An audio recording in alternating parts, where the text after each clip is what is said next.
What it is, what it is. Happy Tuesday. I feel like missing a week makes me feel like we've been gone for a really long time. And I know that's crazy because it's only been a week, but it feels good to be back online. What's up? Happy Tuesday, y'all. Welcome to Free Thinkers. Welcome to Free Thinkers. It's been a minute since I've been here on time and at the beginning of the broadcast. So thank you always, Q and Denise, for holding it down when I'm definitely late. But I was not late today. So I think that's because I'm so excited to have this conversation because y'all didn't get to have it with us last week. And it was a really good conversation last week. So, of course, before we get into the topic, ramble for a couple seconds. Make sure that you are sharing and liking and subscribing. You can follow us over on our YouTube channel, which is Free Thinkers Worldwide.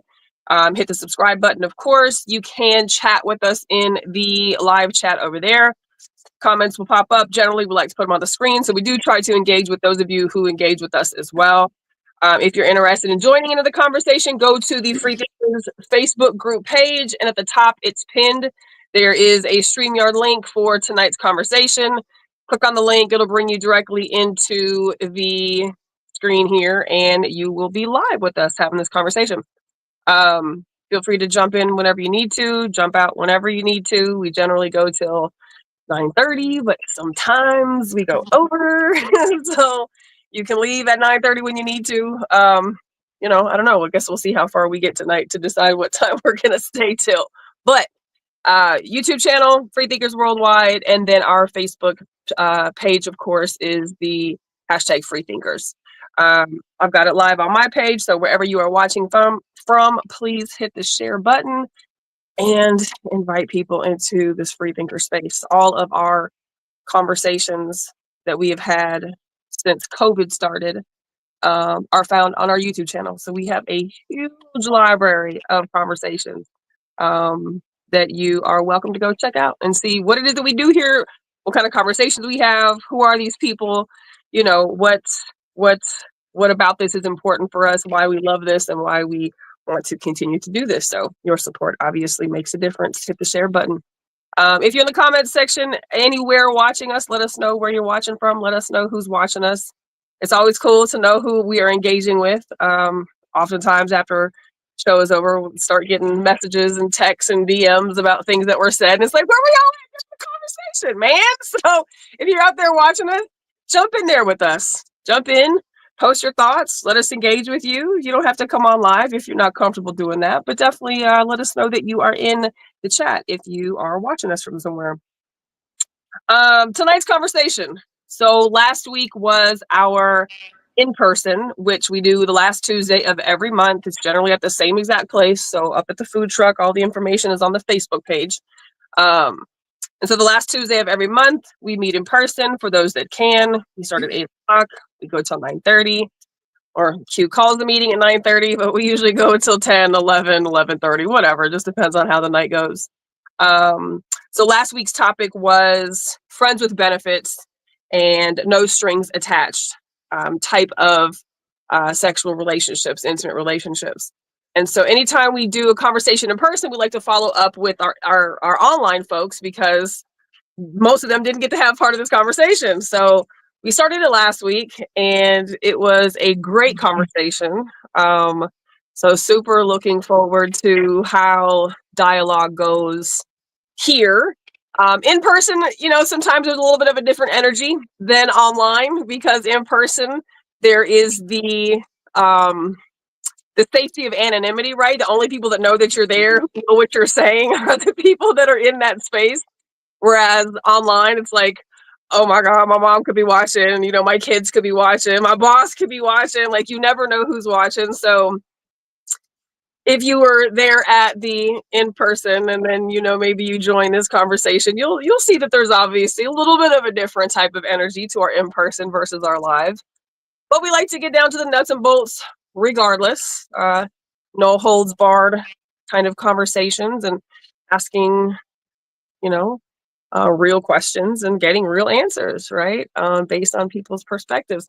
Hugh, did you have any particular takeaways last week? Like, after thinking about all the different conversations that were had, like, did you have any thoughts leading that conversation last week about either friends with benefits or no strings attached?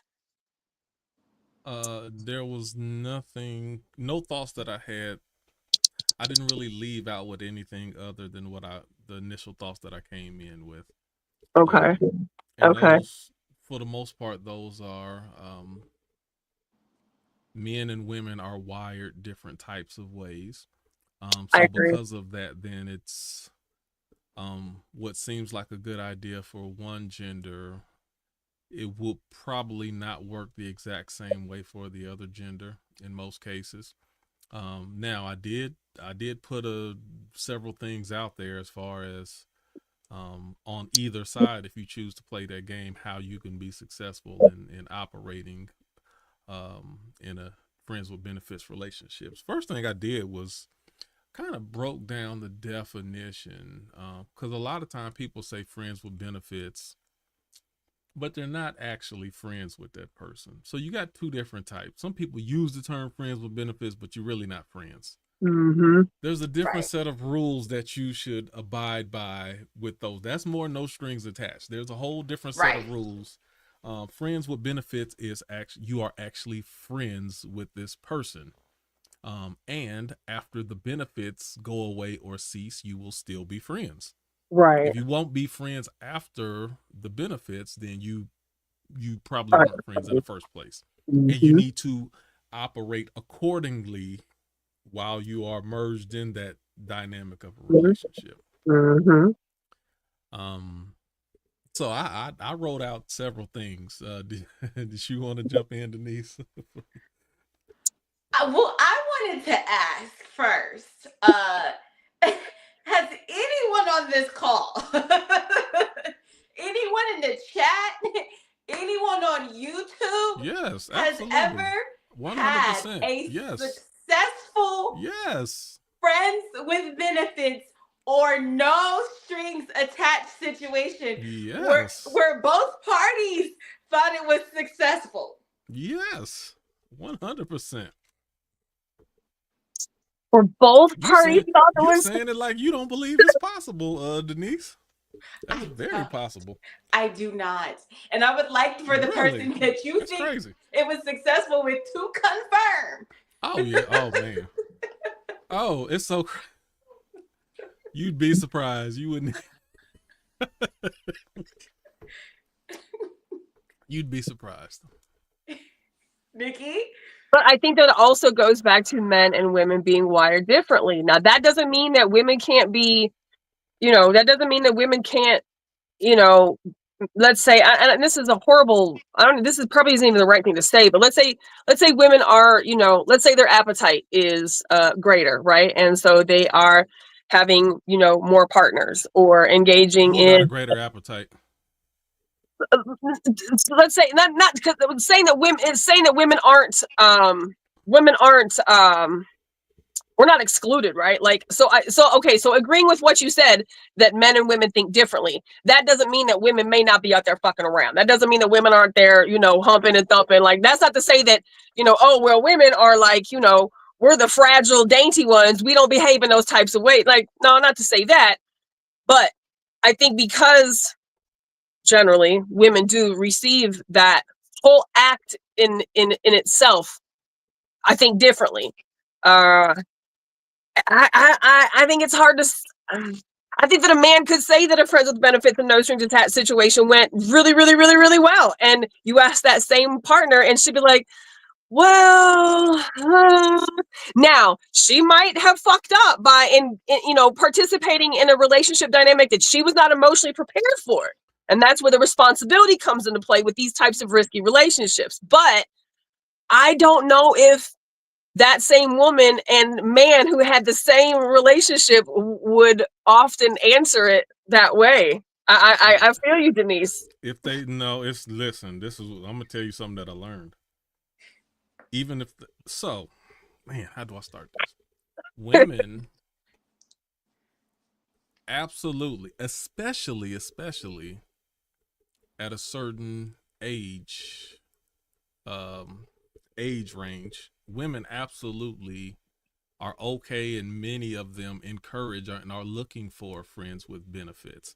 What do you think that age range is?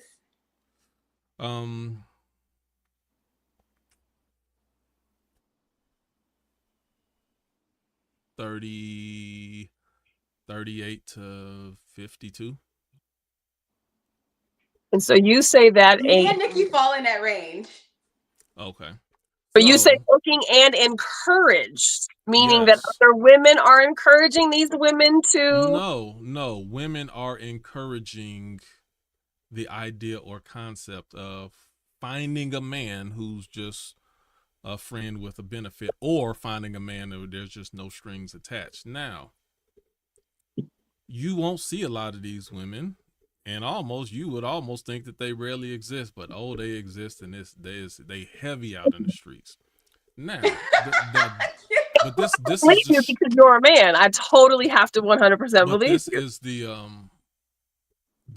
the kicker to it, is that women who operate and move a certain type of way, they're looking for a real stand-up guy. Mm-hmm. They're not looking for somebody who's gonna easily get in their feelings and emotions. They're not looking for someone who's happy that they found this prize and then they want to show them off. Like, they're looking for someone that can be subtle and as secretive as they are. And once one of those women meet a man who knows how to play that game too, they were like, oh yeah, I could rock with you, because you know how to play the game and you know how to keep your mouth shut.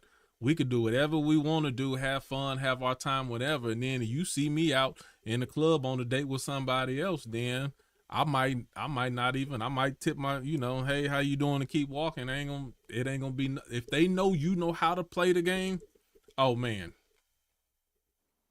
they absolutely want you 100%. But they don't want those dudes who gonna get in their feelings, gonna throw out little innuendos. Like, no, none of that. Like, listen, man, there's so many people, not so many, but you'd be surprised at the number of people who I've interacted with. You never know it. Because I knew how to play the game and they knew how to play the game. Okay, let me throw this out there. Critical. Go ahead.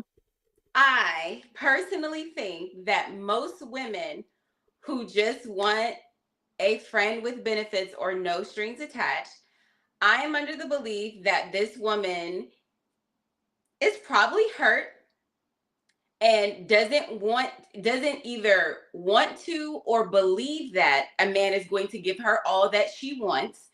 So she is settling for that. Maybe this woman is in a marriage already or relationship already. Maybe this woman is freshly divorced, fresh out of a relationship, or feeling like, oh, I got kids, I got this, I got that, I don't got time, I don't want to be bringing this new person into my child's life because if they walk out, blah, blah, blah. I feel like most women in that situation are not taking that stance from the sense of like, oh, I'm just feeling so empowered in my sexuality and I just want this. I feel like there is probably some sort of hurt or trauma attached to that type of behavior, because most women, we are not even wired to just want to give ourselves away to a man who could care less. And can see you out with another dude and be like, what's up? You're projecting. I just don't believe it. I don't believe it. Once you said who could care less, now you're projecting. No. You just said buddy could be like, oh yeah, I could see you out. It don't bother him. He's unfazed by it. He's not attached. He doesn't have feelings. He doesn't have no feelings about the situation. No, that's the game. Do your thing, 21. Like, that's the game, Denise. If you don't know how to play the game, then they don't want you. Now, you said you kept mixing truths in with false parts too. They don't, as far as if they were hurt or things like that, They don't necessarily have to be hurt or have some trauma or something like that. But you did say something that's true. They settle. And that is a lot of, in settling, not in a bad way, but settling like, I do want Mr. Right. I am looking for Mr. Right, but I'm not going to waste all of my time, and I'm not going to waste all my sexual years and energy waiting on Mr. Right. If Mr. Right don't come for another 15 years, I'm not staying celibate for 15 years waiting on Mr. Right. I'm going to handle my business until Mr. Right comes. Hold on, y'all. Hold on. Ladies, don't listen to Q. Don't listen to Q. It ain't about listening. I'm telling you how they operate. You act like I'm giving it. This is not advice. I'm telling you how it is. You are women, how women operate. And one, you're not a woman. And two, you don't have nothing about the same person component. No. It doesn't matter how many women you've been with or how many women you know. No. You're not going to tell two women what is and isn't. In this instance, I don't have to be a woman to tell you how it is. I can still tell you from experience. And matter of fact, I can tell you from no. I can tell you from more experience than you can even say, because you're only looking at something from your own mindset. I've experienced this on many different levels with many different people. Now, they might not tell you that because they don't want to put themselves out there like that. If they're trying to get down with me or somebody like me, oh yes, they're going to tell me and they're going to expose what they want. Right. You're less privy to what a lot of women really do than I am. Let me I'm tell y'all absolutely something. qualified. Go ahead, Denise. First of all, let me just go ahead and start with my theory. First of all, I gotta grab my beer real quick, but go ahead. My theory is, hold on, no, Q, don't be trying to run off in the middle of my theory. I need my beer. My beer in the freezer. If it freezes, I'm gonna be upset, but go ahead. Okay, my theory, and then you can run. My theory is casual sex has completely destroyed the dating market and any hopes of like just real family dynamics in general. You can go get your beer and me and Nikki are gonna talk. So that statement has absolutely nothing to do with what I said. Two things can be true at once. You can feel like it's destroying the dynamic, but I'm telling you, that's still the way a lot of people operate. With that being said, because casual sex is destroying the dating market, if you're looking for Mr. Right and Mr. Right is out there sticking and moving because everybody's okay with throwing that thing back because nobody wants to wait on Mr. Right, then that is not Mr. Right. What I'm saying is, what that is doing is the current society is casual sex. People aren't even getting in relationships no more. But that wouldn't be like, Mr. Right for you though.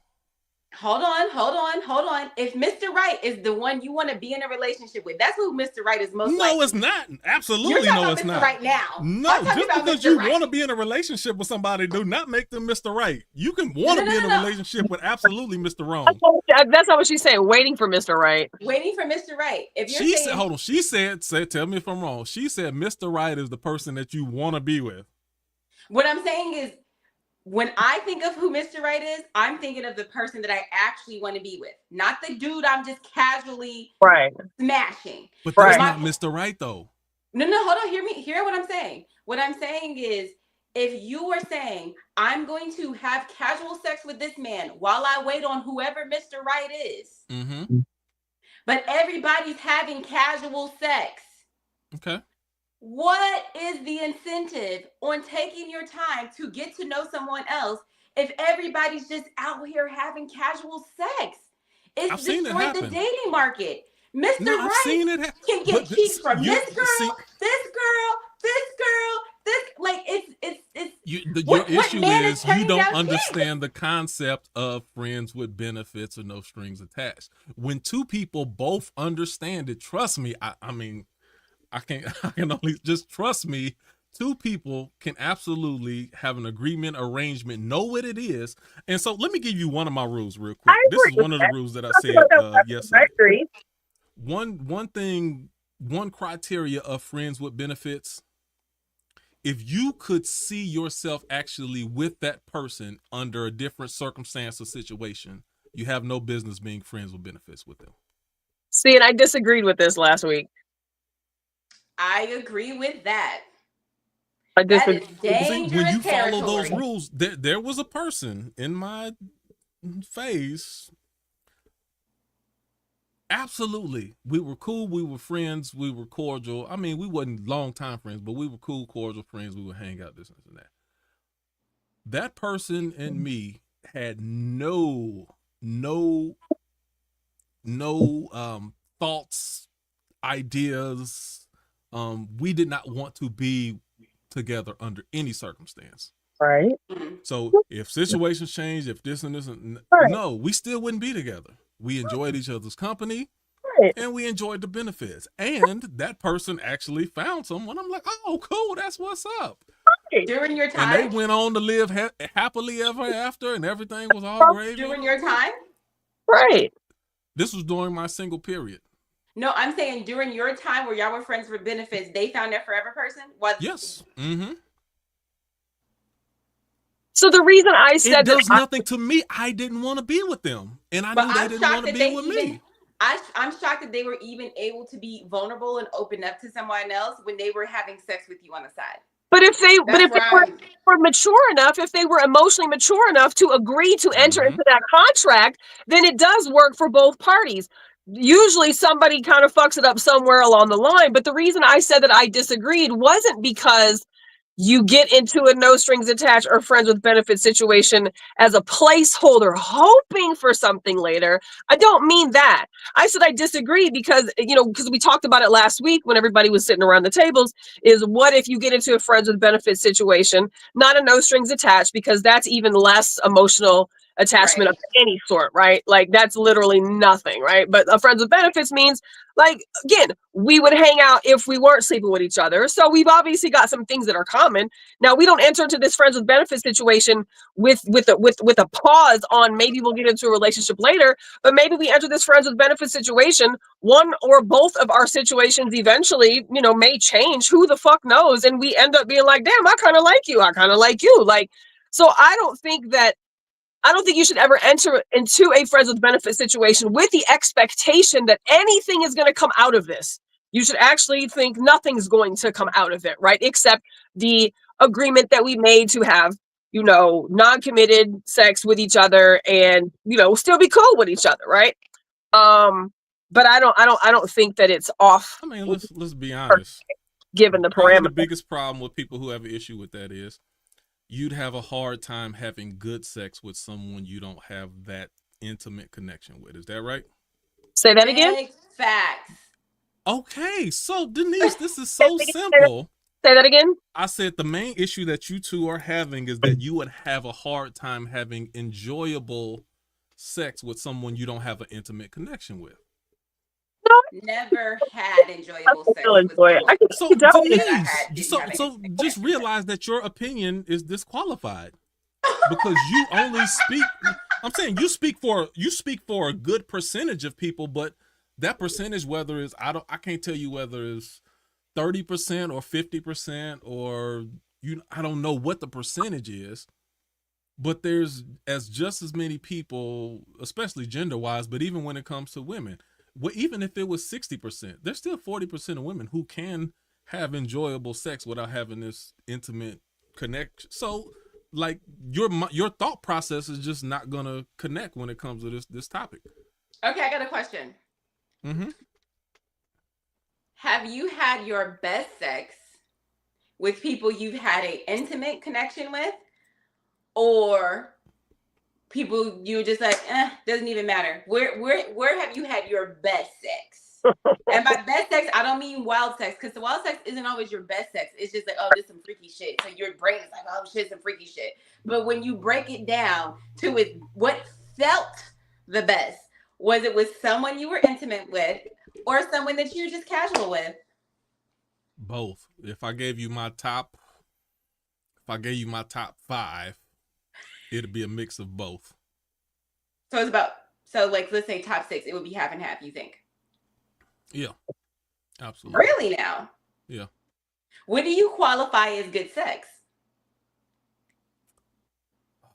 That's different per person. It is different. But because that makes a difference here. So what do you qualify as good sex? Let me tell you, I can. I can't tell you what qualifies good sex, but let me tell you this. I can. Shit, we'll come back. When the person walk by and I automatically get an erection, that's an Right. indicator of how good it is. Like everything about my body is ready for You. them at all times. I like you. So without even going into detail, that's just an easy way. Like that's a good assessment. That's a good assessment of like always ready. And I'm not like that with everybody, but you know, people who I have good, yeah.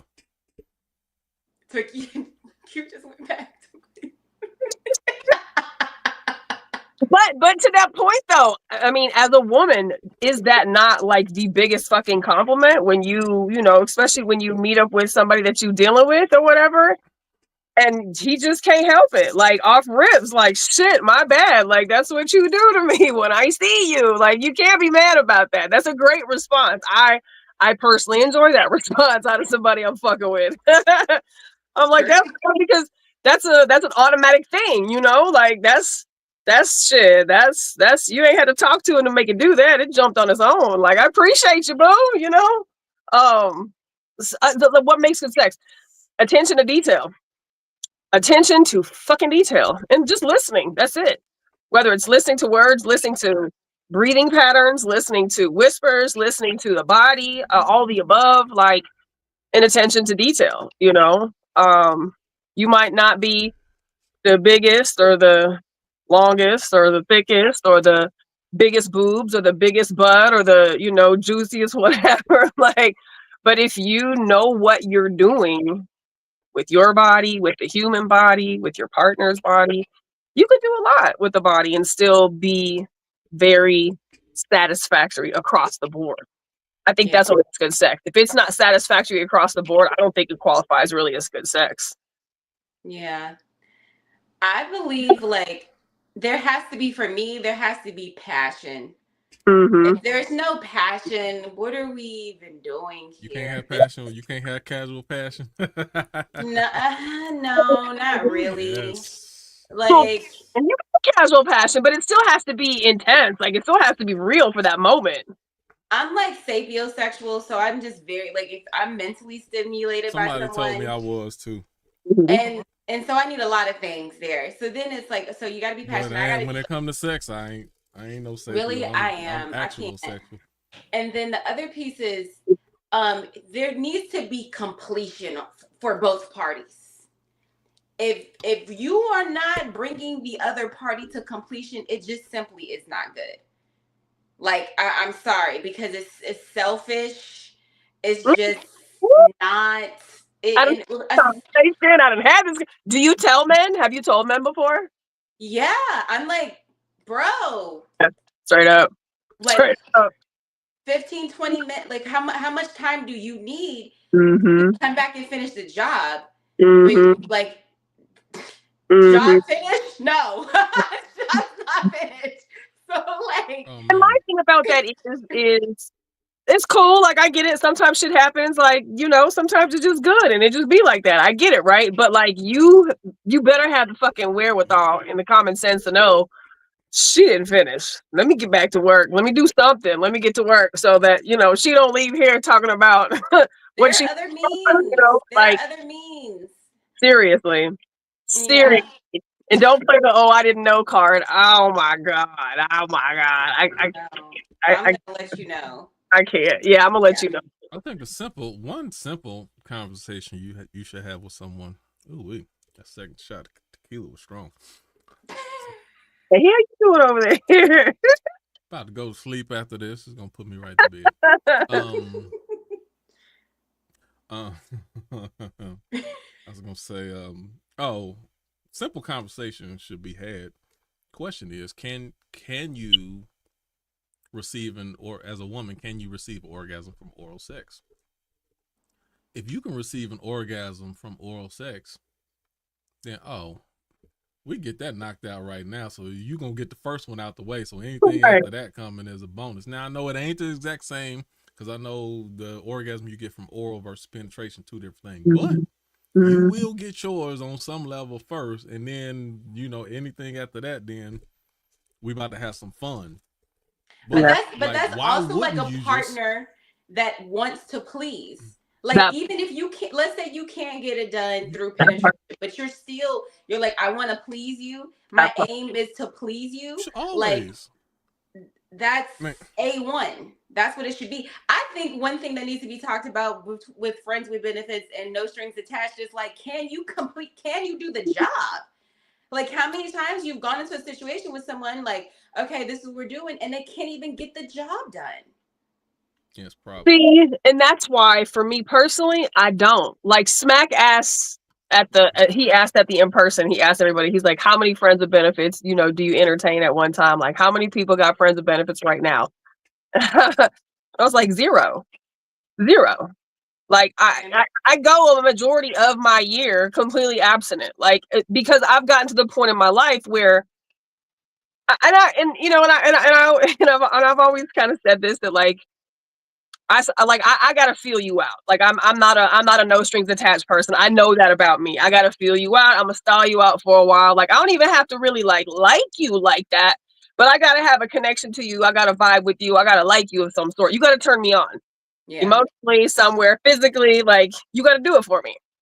So I've always kind of been fortunate to have really good partners, right? In that particular department. So I just get to a point in my life where I'm like, why waste it? Right? Like, why waste it on 2 minutes? Why waste it on somebody who's not checking off boxes? Why waste it on somebody who can't even do the completion? Why waste it? Like if I've been sitting on it this long, waiting for what it is that I know I'm looking for, I'm not going to get there by sleeping with Tom, Dick, and Harry. I'm not That's going to the get there thing. by giving my body to somebody else and sharing my energy and my connection.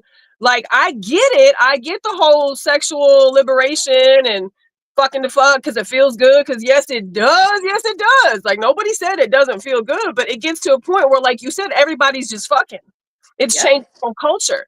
And so I look at like dating casual sex like a graveyard. Like literally, how many bodies have you fucking taken in? Because like you said in the beginning, this is somebody who I feel like they got some healing that needs to take place.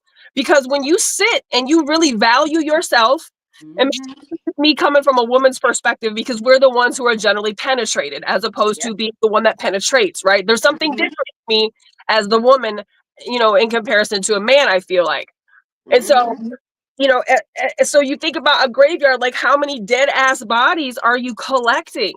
How many different spirits are you sharing energy with? And even in a no strings attached, where you go into it totally fully, like acknowledging, like, hey, we're literally here just to get off and not do it ourselves, right? I'm gonna get you off and you're gonna get me off.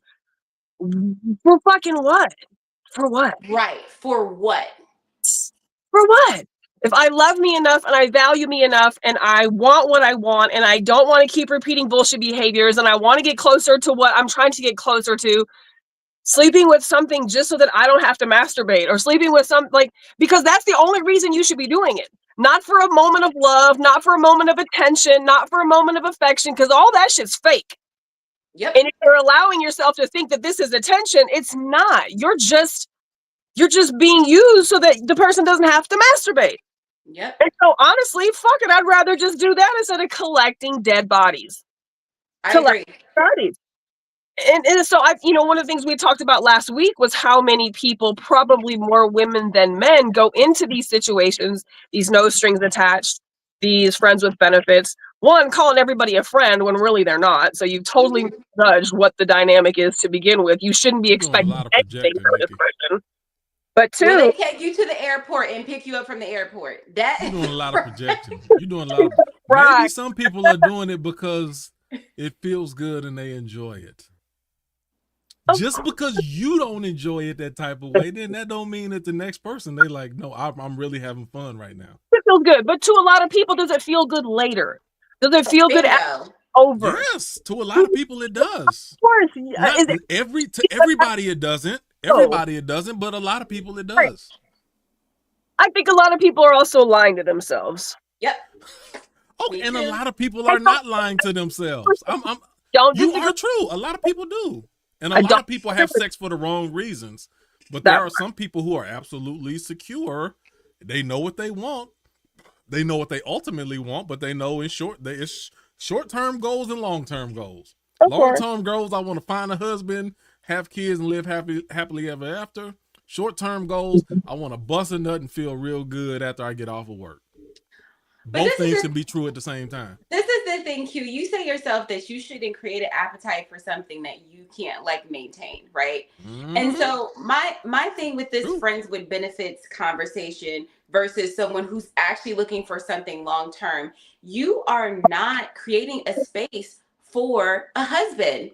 You're not creating a space for a wife when you are having casual sex. You just aren't. You can't if you control your amount of people or partners. Say you just got one friend with benefits, and this person is holding it down until you find your Mr. Right. I'm saying that's not creating a appetite that you won't be able to control later on down the road. Now, if you got Monday through Friday and Saturday, you got a different person every day on your roster. That could create a different appetite that you're not prepared to let go. And I know people, I got friends who have a hard time, like, oh man, it can get hard because no pun intended.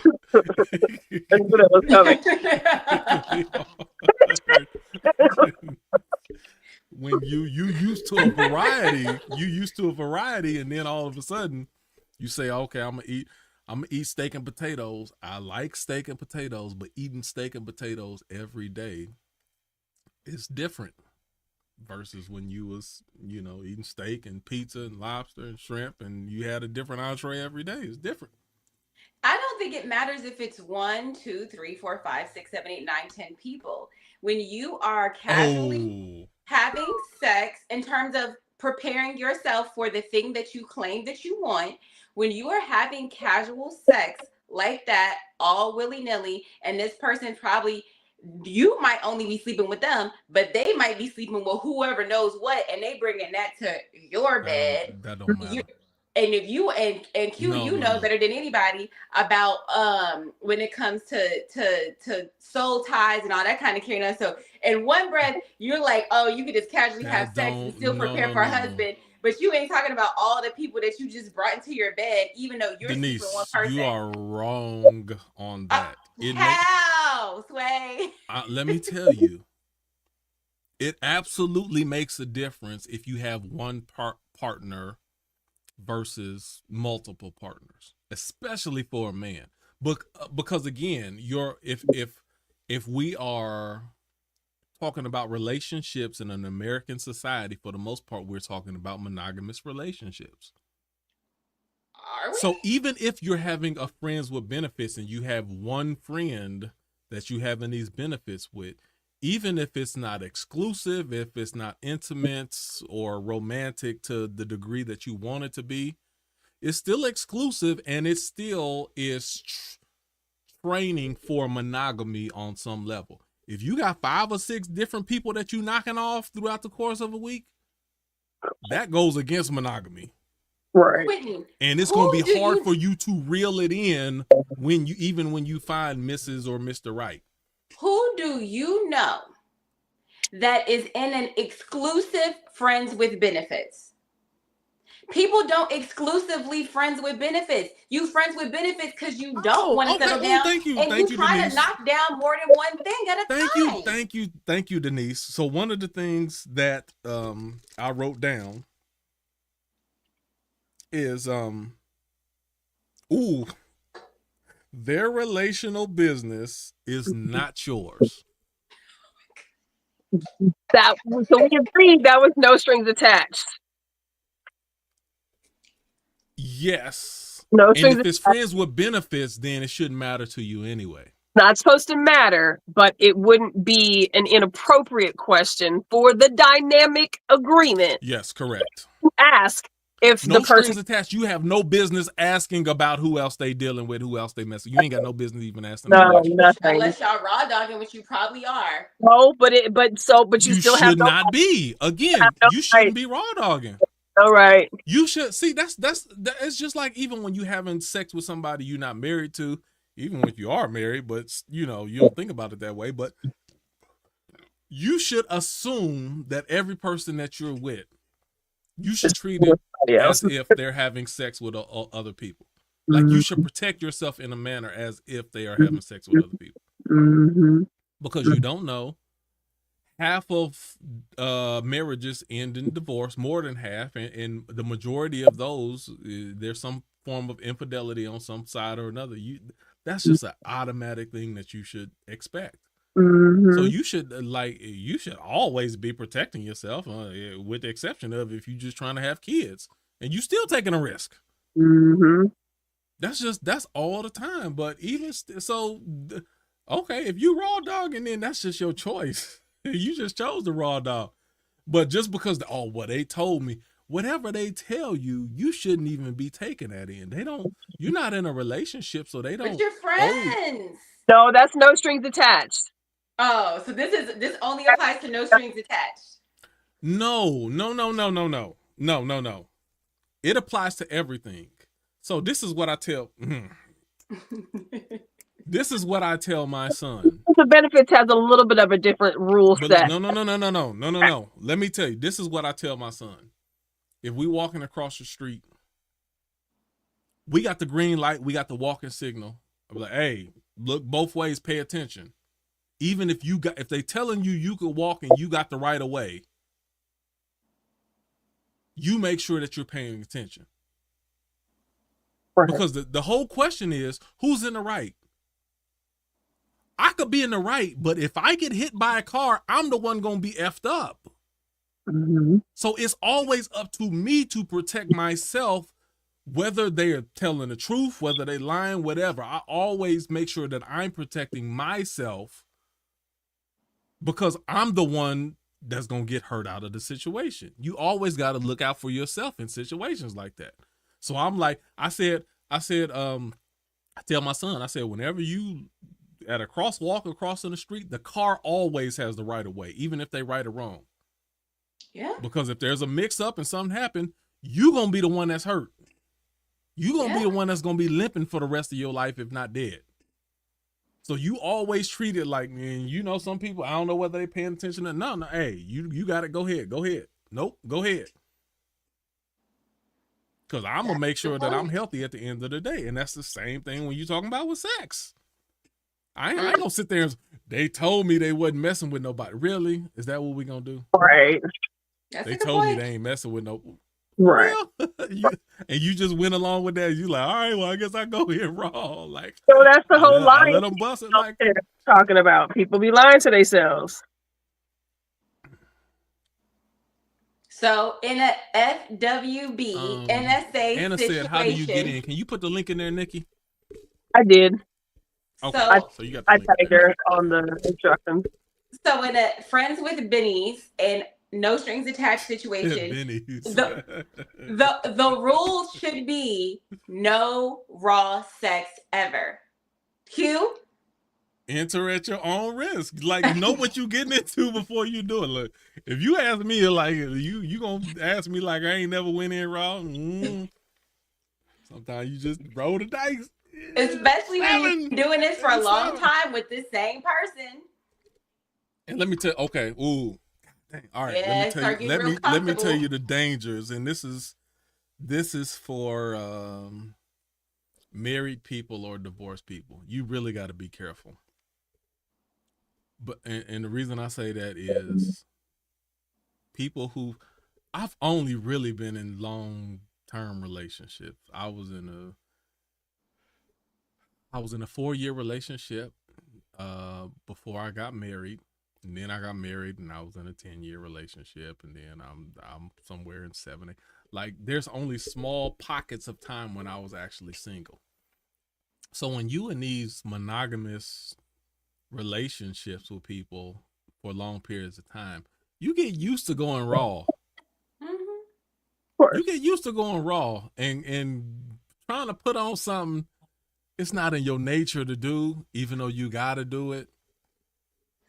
but it's not in your nature to do, and it's easy. You're just in your nature. It makes you want to not put on nothing, but you still got to. And let me tell you furthermore, regardless of how clean you feel you are or how clean that you know you are, if you're dealing with somebody, no strings attached, friends of benefit, and they gonna let you go raw, you better not go raw. Oh. You want somebody who gonna make you be like, whoa, hold on, where's that? Right. Oh, you right, my bad. Let me. Right. But and that gives you more security. Like, oh, okay, then now they actually they're protecting their bodies and they feel like they have something to protect. That means that they actually taking care of themselves, and that's something that you want to. That's something that you want.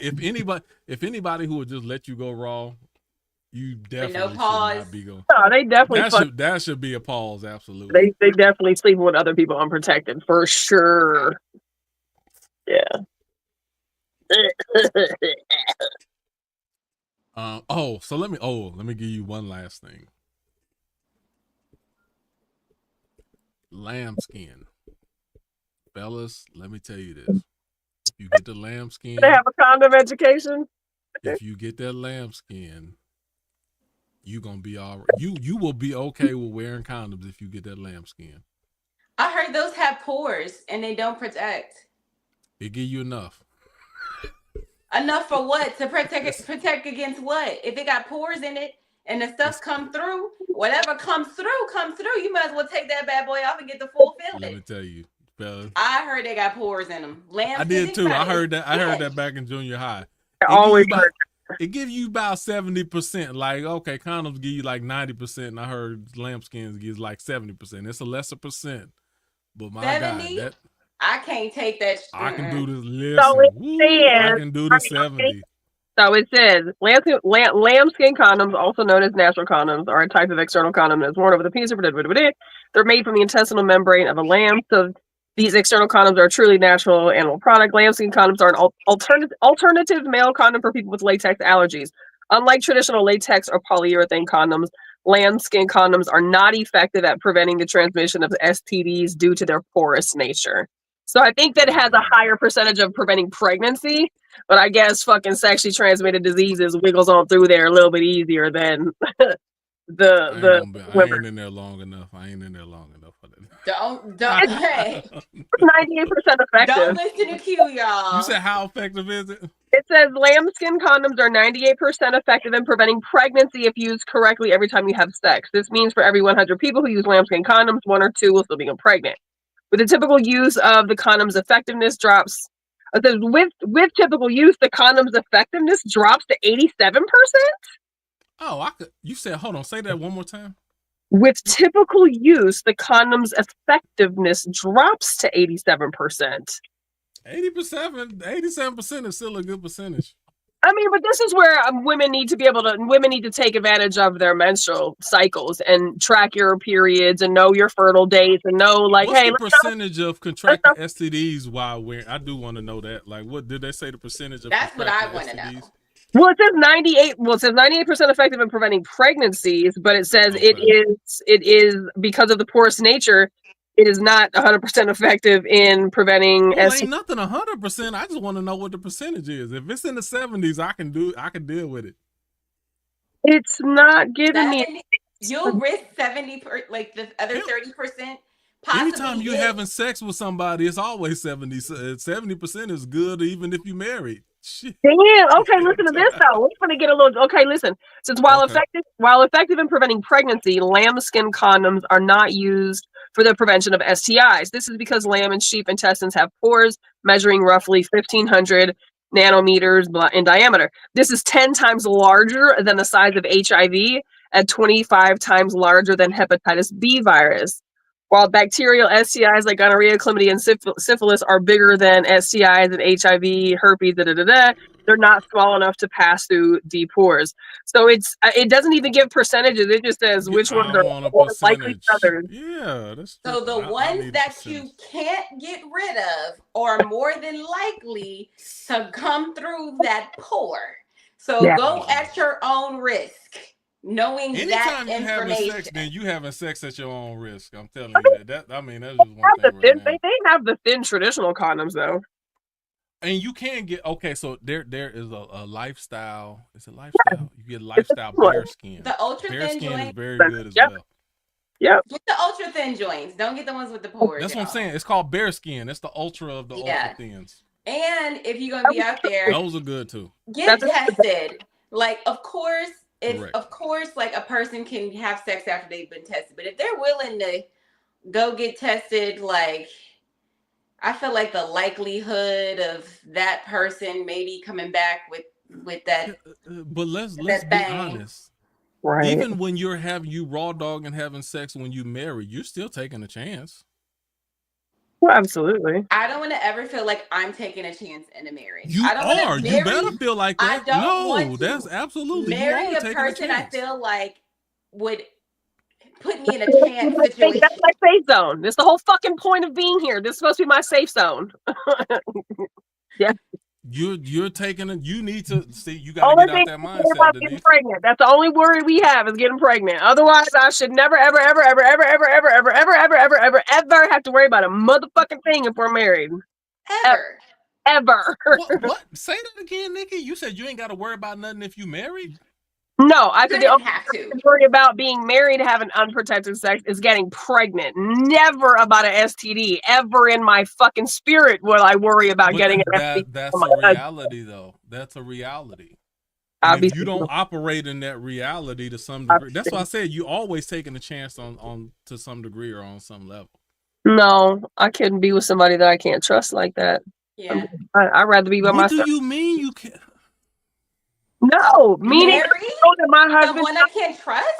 My husband's not. My husband is faithful. My husband. Who can you trust from a sexual standpoint? Who can you trust 100%? I mean, I've been in relationships where I 100% trusted my partner. You should not 100% trust anybody ever. I did, and I'm grateful. I'm grateful. I'm telling you that you shouldn't. That allowed me to trust him like that. There's a lot of things that happen, but you can choose to trust someone 100. Okay, go ahead. You trust somebody based off of their actions. You trust somebody based off of their merit. You trust somebody based off of their words and their actions aligning. When you provide consistency with what you say and you match it up with what you do, you become a trustworthy person. Not, I think you're going to be. You do, but you never become 100% trustworthy person. Ever, ever, ever, ever. Never, ever. I like in a marriage. I like to believe my marriage. No, what are y'all thinking? I feel like y'all in a delusional world right now. Not even in marriage do you trust anybody 100%. If you do, you choose to, but you don't sit there and act like, oh, this person, they don't have the ability to cheat on me, or they never stepped out even once. It's not ability. Well, we all. That's not 100. Then that wouldn't be 100%. They're choosing not to. It's not that people don't have the ability. Everybody got the ability. We could all. But you're choosing. I want to be with someone I know that is choosing to be faithful to me. Mm-hmm. That's the kind of character of a man. You can't. You cannot know, Denise. You can't know. You can never know. Right. You can think. You can believe. All of the evidence can assume. Mm-hmm. Can give you securities, but you can never know. You're not with a person 24/7, 100% of the time. You can never know. That wasn't get that out. Get that out of your head. That wasn't what trust is. The scenario was whether it's not. The question is me moving forward with you, even if I don't have to trust you 100% to move forward with you. Y'all walking in delusion. No, you don't know. You don't, especially from a sexual nature. You don't trust anybody 100%, ever. You're right. Why would I be with someone I don't trust? Right, but I do my husband. Trust comes in levels. It's not a yes or no. It's in levels.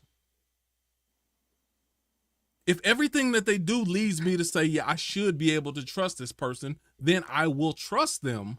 But that's still only in levels. You don't 100% trust anybody, especially from a sexual nature, ever. So what does that I'm look playing like Big in a Brother on y'all marriage? right now, and I'm the little brother to Nikki, but I'm still playing Big Brother. Like, I'm trying to school y'all. So, like, Hold on, no, you Q. don't. There's no 100% trust on that ever. Hold on, Q. What does non 100% trust look like in a marriage when it comes to sex? Are you still taking your ass to go get tested? What does this even look like? I wouldn't knock somebody if they got tested. I wouldn't knock somebody if they got paternity test, even from their wife or their husband. Let's get all of the questions out of the way. We got DNA. Let's go ahead and get the DNA. Get it knocked Is it a conversation? How many times have a husband and wife been in a relationship for 20, 30 years? I know this personally. People, and then a man find out when the child turned 18, 19 that the child wasn't even his the whole time. Okay, Q. In a relationship, in a marriage, there's not 100% trust. No. Is the conversation, do you feel like there's a conversation of, hey, I'm just letting you know, I'm about to go get tested real quick, or I'm about to go test this child? Is that a conversation? I wouldn't do that. You could, but I wouldn't do it. I actually agree with you on this. I mean, I remember I was married, so my ex-husband, I'm glad I jumped in right when I did, because my ex-husband used to always say, never underestimate anybody's capabilities, because anybody is capable of doing anything at any given time. True. Of course. And so, being said that, mind you, he was cheating. Of course. Right. Exactly. Foreshadowing. Projecting like keep up on No, it's comical. It's comical. It really is. We laugh about it today. Right. I was ready to kill him back then. Right. For sure. Yeah, for sure. For sure. Stay with one eye open type shit. Anyway. That taught me a valuable lesson. You know, even when you say that you're being completely honest, we go back to that trustworthiness and that transparency thing that we were talking about before. We still lie. Yeah. People still lie. Nobody's ever that honest. But I'm not saying don't trust them. I'm just saying don't trust them. Yeah, 100%. I'm not saying not to trust them either, but just know that they're capable. Yeah, and that's all I'm saying. You don't give anybody 100% trust. I mean, you still don't go, because then if you give 100% trust, then you're walking in blind. So out of all the stuff, out of all the conversations that we had in the past, I tell you, this is one of the things, even when I went back to the whole church conversation, I'm not walking into any situation 100% blind. I know the faults, the shortcomings, the downfalls, the potential manipulations. I know all of that. I weigh it out and I move forward based upon the information that they give me. I may move forward casually. I may move forward cautiously. Or I may not move forward at all. It's based upon the level of trust that you give me. Like I said, it's not a yes or no, it's levels. I can have a high level of trust in someone without trusting them 100%. I can have a low level of trust in somebody and be like, yeah, I'm not moving forward with this because I don't trust you enough to move forward with you. So my Forget about the yes or no. Just look at the levels. Like, on what level, if they've done nothing to make you distrust them, you still don't trust them 100%, but they've earned enough trust that where you move forward with them and you don't question every move that they make, based upon if they're giving you if they're giving you the right vibes, they're open, they're communicating, they're not secretive, they ain't hiding the phone, doing all this crazy stuff. Okay, yeah, I can move forward with you and I can trust you up to a certain level. I give you certain levels of trust. I'm just saying 100% should never be on the board. Okay, so in a marriage, 100% is not on the board, but maybe you're not going to go check behind them and see if the kid is yours or go get a DNA test. Statistics say 100% shouldn't be on the board, but go ahead. So, but with that being said, other than you feeling like you're not being caught off guard, if you're not going to check behind them, why not just go ahead and trust them 100%?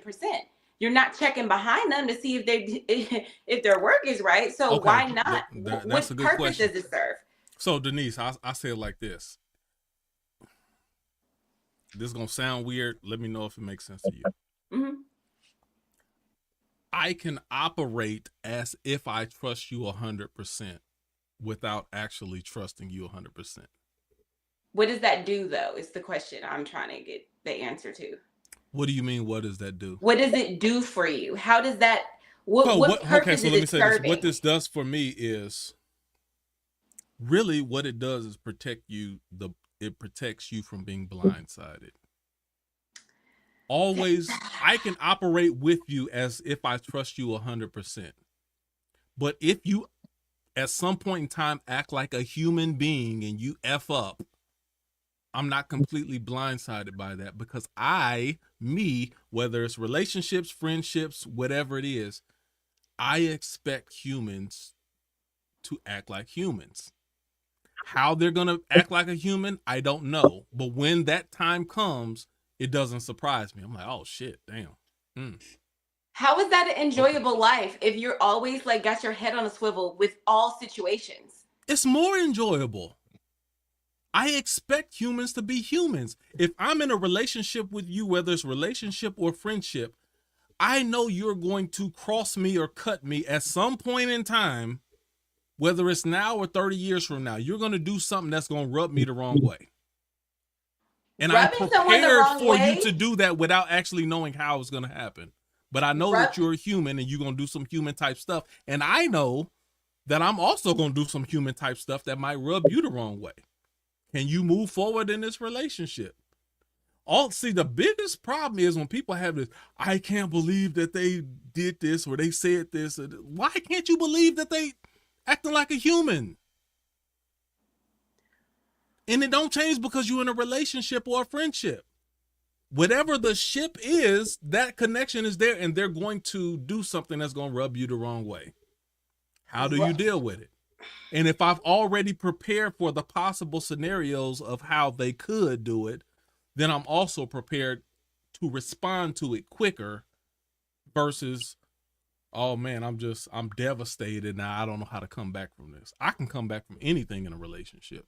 No.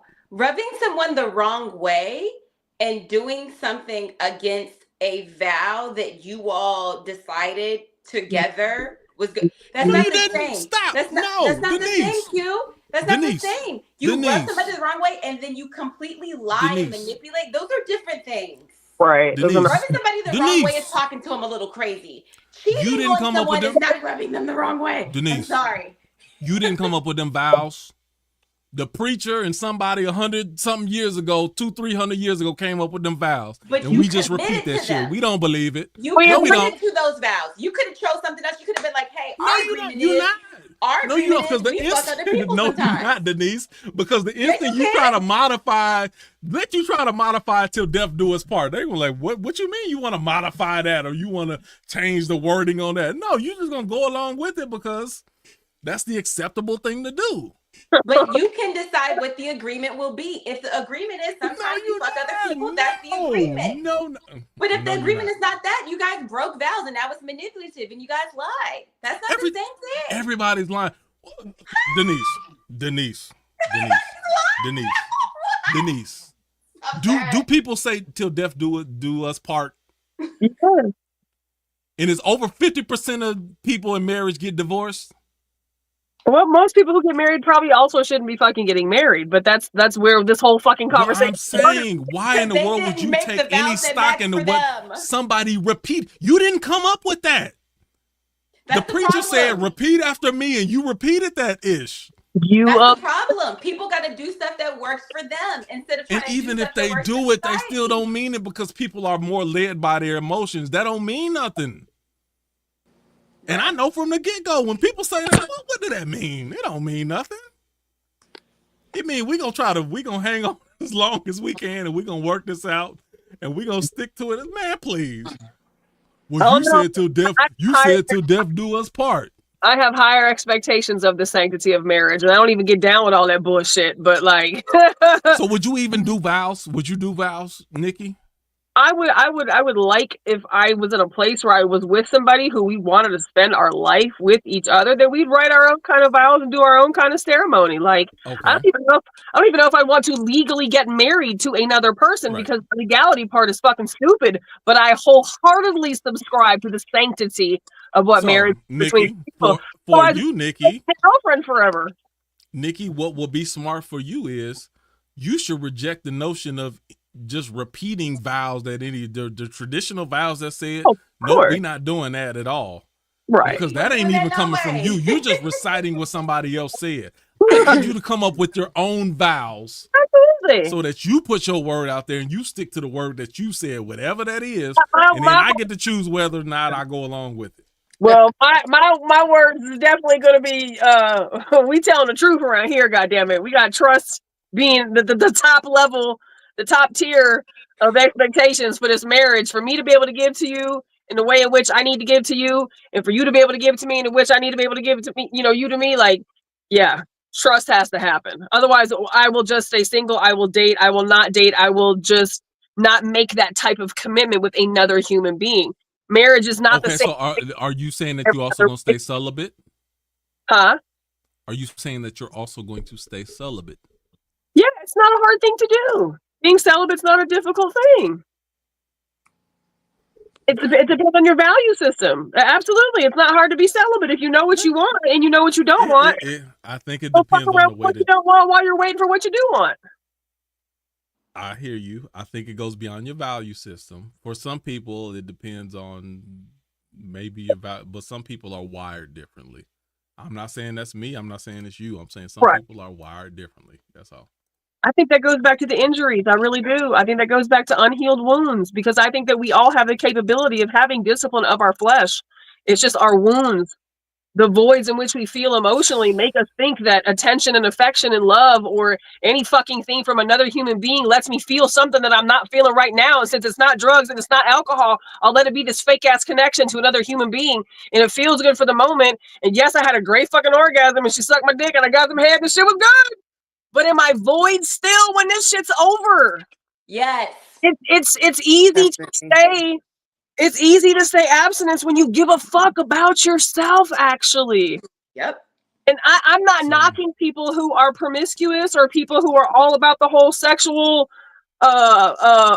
freedom movement. Man, do whatever you want as long as it is literally you understand what you're doing and you're doing it for the right reasons. I can have that kind of sex too.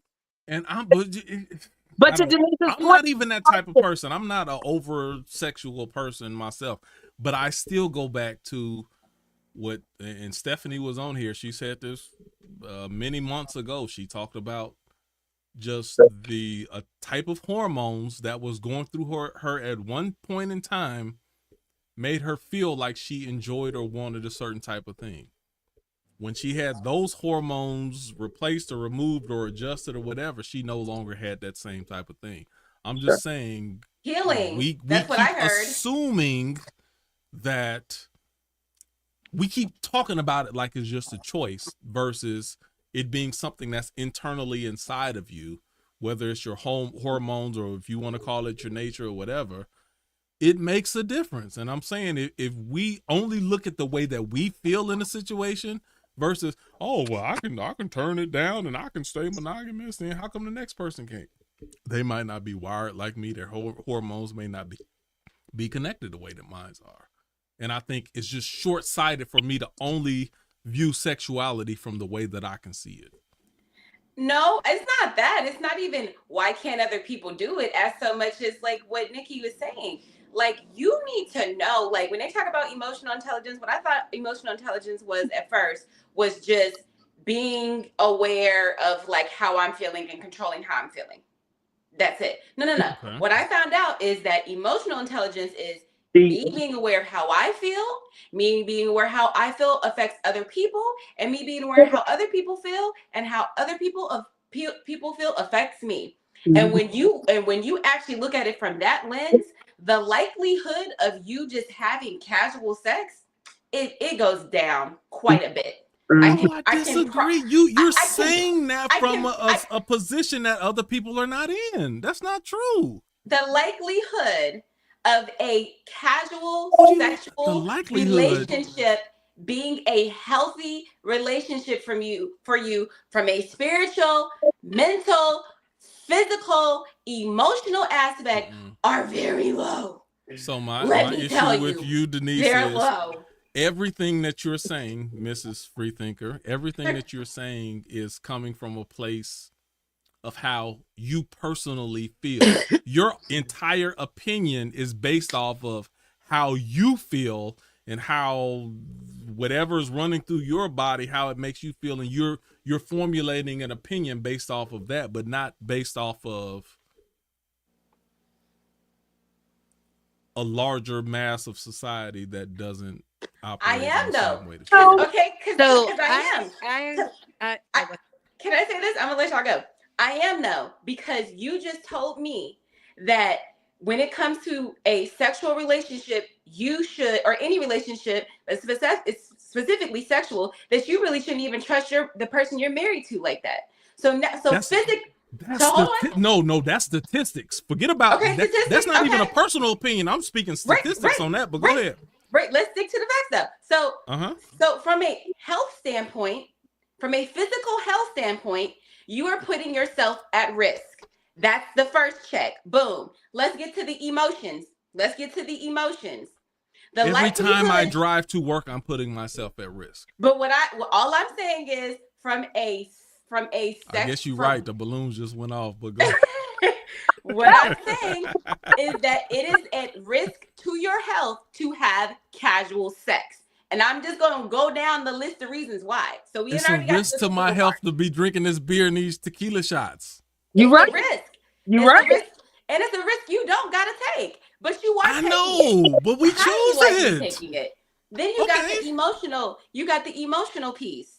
Not everybody doesn't get into their emotions when they have casual sex, and they can have casual sex with people and not care, and they're totally fine with that, and nothing ever happens, and everybody goes their separate ways. Is that what you heard me say? Is that what you heard me say? People go their way. No one gets upset. No one gets in their feelings. No one's showing up. I'm sorry, Denise. Is that what you heard me say? Denise, that's what you got out of me saying? I'm just saying. Emotionally putting yourself at risk. Mentally, emotionally, same thing. Spiritually, oh honey. Yep. Oh honey. Graveyard. Oh, you're opening up the floodgates. Graveyard. For real? Graveyard. Oh, you're opening the floodgates. I don't even agree with that. So it's just not healthy to have casual sex. It's not. You're still speaking from your internal perspective. No, it's not. It's cause and effect. When you watch it happen enough, it's common sense. This isn't about a personal perspective. So hold on. So you're saying casual sex can't be healthy? Typically, it's not. Can casual sex be healthy? I don't think so. I haven't seen a healthy version of this shit ever. In the history of ever. Nikki, can casual sex be healthy? Yeah, I'm not going to say it can't happen. So if two well-heeled people went into an agreement, I think it could very much be a beneficial thing. Healthy versus not healthy. I mean, if it works for them and they've both agreed to all the terms and it carries out that way, then absolutely it works beautifully, wonderful. But I don't think that both parties are at that place where they're honest enough to be able to say, well, I guess I'll take this because this is all I'm able to get right now. Like, this works for now. Like, again, sex is the placeholder. Anna, can casual sex be healthy? I can say that I've actually, yeah, it can. When you come into that agreement, as a friend, let's say a friend with benefits, since we're on that, and your friend knows, you know, each other's traumas, you know, your do's and your don'ts, and then it becomes something a little more, but it's still casual. I think that in that aspect, it could develop into something a lot more than just a casual relationship, but it'll start off as that, if that makes sense. Q says you can't be going into nothing else as a casual friends with benefits and no strings. Yeah, and I don't think that that's a blanket statement. Friends with benefits. I don't think that you can just like, because you get into that situationship, right? The friends with benefits situationship, and then eventually one or both parties are going to catch feelings, especially if it's good.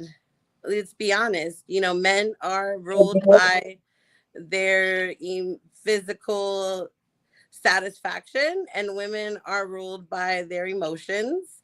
And so you give her that emotional side as a friend, and then she gives you that physical side, then I think it's bound to be a relationship.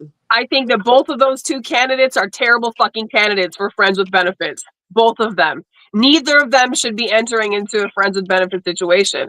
Because I do agree with Q that entering into friends with benefits means we're not getting into this with the placeholder that maybe something will happen later. We're getting into this with like right now needs being met. We're cool if we weren't sleeping with each other, but like this doesn't go any further. We're not. Friends with benefits isn't even a situationship. Situationship is their feelings are involved. Friends with benefits, you legit my friend. We fucking.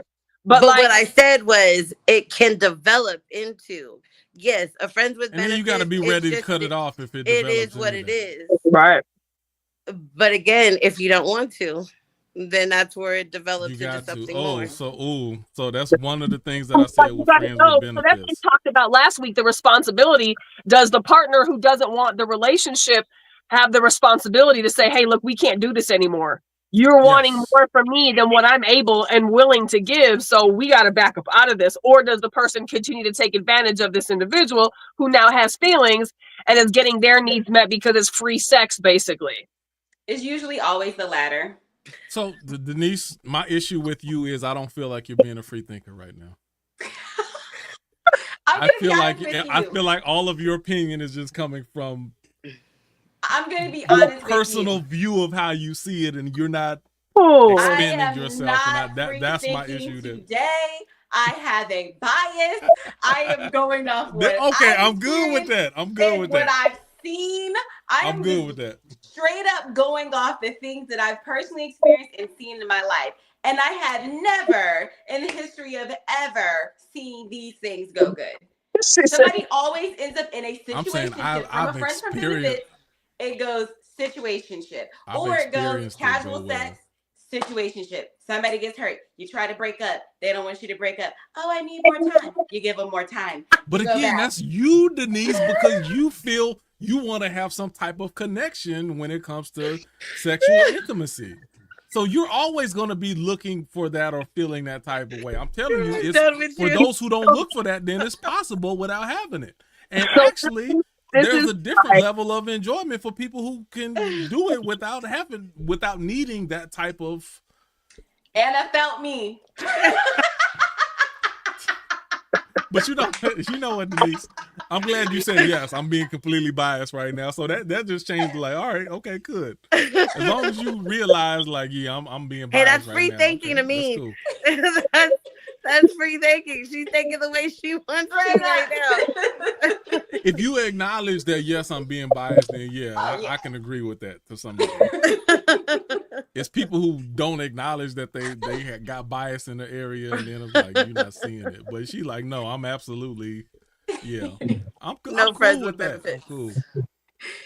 But yeah, ATX dad Holmes says, as long as there's communication, trust, honesty, and agreement, any form of a relationship, friends benefits, NSA friendship can be healthy in a spiritual, emotional, and physical way. See, thank you. So y'all, I agree with that. Y'all are acting like I agree. Just put sex to the side. Put all sex to the side. Yes, I agree. If you had a friendship or a relationship, can you have a friendship relationship that has a spiritual or a supernatural connection to it that goes just beyond the tangible? Absolutely. Even when you're not having sex. Absolutely you can. Absolutely. Right. And that's what I wanted to say earlier, because when you have sex with someone, let me just say, like, I've been in situationships with, FWBs, all that shit. I think we've all been there. So as I got older, I realized the spiritual consequences of that. Like, you actually obtain, like the spiritual, let's say, the spiritual demons of the person that you're sleeping with, because you're not just, like, you grab on to all of those other things. That's why it's so emotional most of the time for women, because of that. That intercourse, intimacy. You're literally seeing into my soul type thing. And with that being said,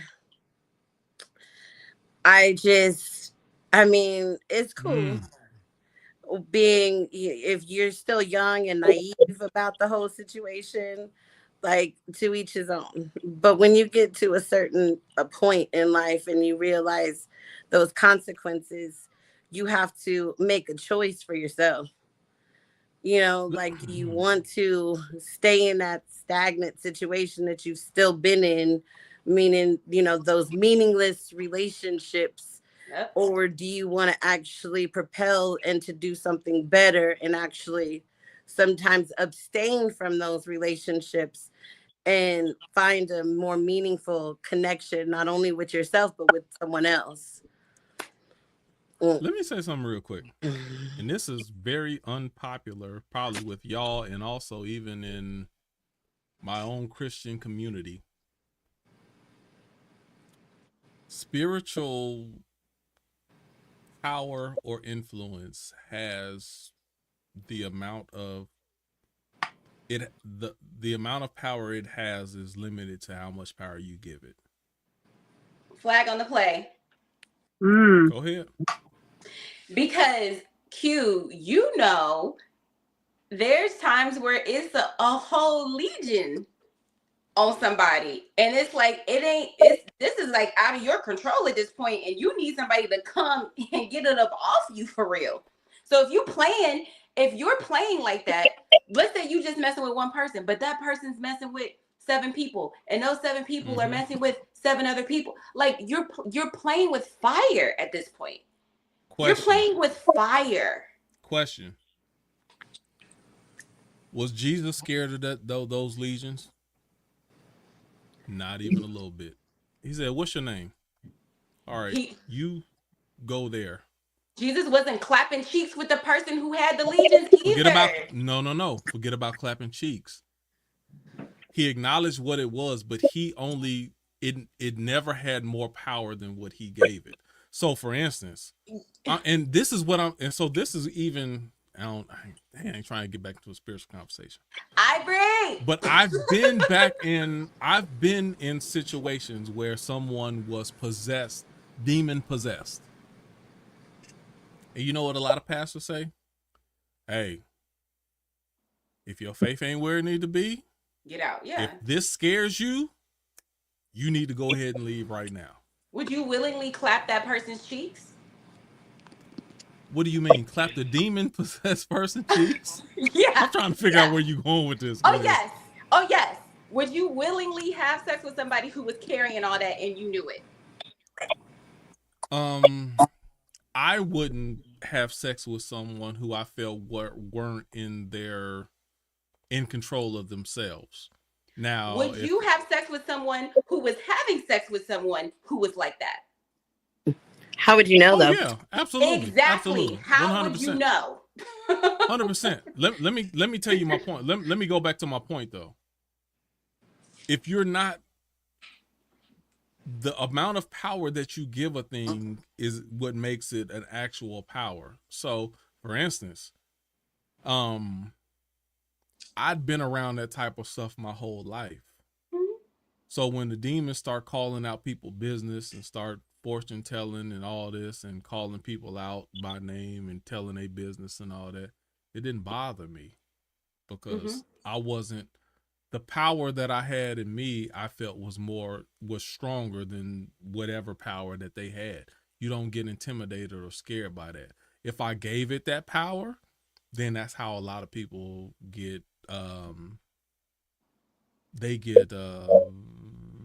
enveloped in it themselves. But would it be wise to have sex with someone who's got all of that going on? Is that wise? Is that recommend? At a 1 out of 10 recommendation, you give it a what? It goes way before that to me. Like I said, this is one of my basic rules. If a person is not on the same page as me, then I'm not moving forward with them anyway. Forget about the whole demon possession thing. If I feel like you have alternate agendas than what my agenda is, I'm not going to move forward with you. Even if you say, oh yeah, I'm cool with this NSA, I'm cool with this friends with benefits, and I can clearly see that you want more than that, then I'm not moving forward with you. So forget about all of that other stuff. Just even on a simple level, I'm not a manipulator. I'm not somebody, I feel it's beneath me to chase after ass just because it's there.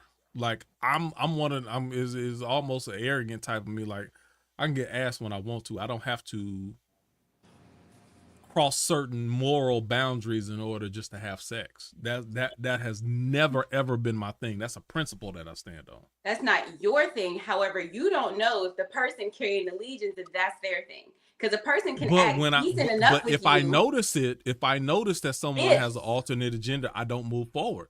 It's still the same thing. I don't move because if I know better, then I do better. That's always been my motto. You know, but that's the whole point. Principles. If I know better, then I do better. Here's okay. So yes, spirituality. Let's talk about energetically then.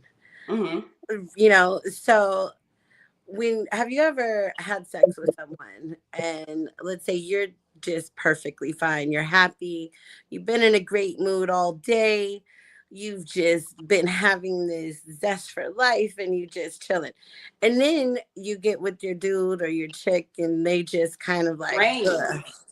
You know, like just like honestly, like bitch, what's wrong with you? Like what is wrong? And then you like, well, let me just fuck them so that maybe they can get some act right or get happy. You know? That just went somewhere I didn't expect it to go. Or is that just me? You said so. Yeah, and then you fuck them, and they're feeling all good, and they got all your good energy, right? And then you feel like, oh, no, that was the wrong direction. Hey, let me go and give him some real quick. Just give him some ass because he's having a bad day. I just can't with this nigga right now. That's what's wrong with him. He needs some ass. That's all. Oh man, that's so funny, Anna. He tripping. Let me go and give him some real quick. I mean, I was funny. Married. That's funny. He didn't cheat on me because of the sex. Oh man. Nikki, I see you over there stewing. I'm just taking it in. I'm just taking it in. I've tried to be very, very, very objective and approach all different angles. Go ahead.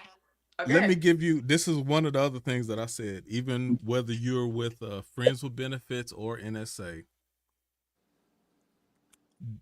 Number one, I talked about this. Don't stop being a friend just because y'all screwing. Still keep the friendship relationship intact, the friendship side of it intact. Mm-hmm. That's number one. Number two, don't stop dating. Just because you got this person that you like and you humping in this, that's where you start getting this false sense of connection with someone because you're intimate with them and you feel like, oh, well, we're doing relationship type stuff. You start feeling like they're your relationship partner. So that is very important that you continue dating even when you have a Friends with Benefits or you have a no strings attached partner or whatever. You need to keep dating. Because if you don't, then you start putting unrealistic expectations on the person that you're having this intimate connection with. See, that's not what it's designed for. I disagree. I disagree with the second one. Only because, I agree in theory, right? Because we're not in a Friends with Benefits situation to develop feelings for each other. Like, that's not what we're doing by agreeing to do Friends with Benefits. But Damn, I just lost my train of thought. But that's right. But dating other people, I don't enjoy entertaining multiple people at one time. I just don't. That doesn't mean that I'm going to give one person all my attention or expect something from them. But I have no desire to entertain multiple men at one time. So if I have a you friend, don't have a desire to even have friends with benefits, so I don't know how that qualifies for you. but only because most people can't agree to the proper fucking terms, and they go into it lying to themselves. That's what I'm. Oh, thank you, Nikki. So that's part of my point. In order to keep yourself honest, you need to make sure that you're still dating other people. Otherwise, you keep telling yourself that it's friends with benefits or it's no strings attached. But it's natural for you to have these emotional attachments. Other people.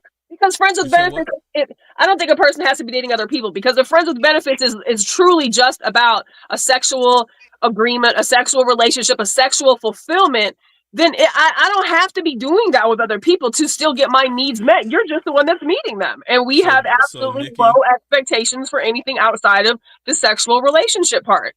Is that sexual fulfillment, is that your final goal in life? Friends with benefits, it is.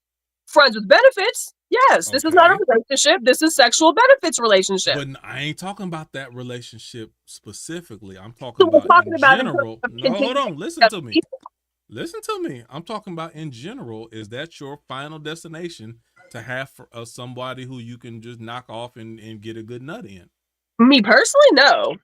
Okay. So for someone like you, who that's not your final stop, and you're not going to be satisfied just busting a nut with some person that you cool with, you still have a bigger goal down the road. So you need to make sure you're doing things that's going to get you closer to that goal. Otherwise, you're going to take this false relationship and start treating it like it's real. And then that's when you start getting into problems. Person can, but also but also a person cannot. I can absolutely not turn a friends with benefits into more, even though I want more out of it. It's more likely that you will if you're not actually pursuing that what you long-term want. I can see why you say that, but there's always exceptions to rules. If you do, absolutely. And that's where that's where the situationships and you start developing feelings for each other, or one side gets involved. That's where I was talking about. Because but if you're actively dating, then that minimizes that type. Yeah, you're not going to look at your booty call as your boyfriend, right? If you're actively dating other people, right? Because you're actually looking for something more, more sustainable.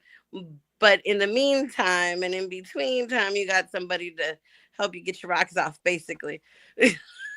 I mean, I get it. People do that all the time. It's way too. Denise, there we go, Denise. There we go, Denise. Well, Denise, all I'm saying but what I'm saying is, if that's the case, then you're not one of those people that qualify for friends with benefits.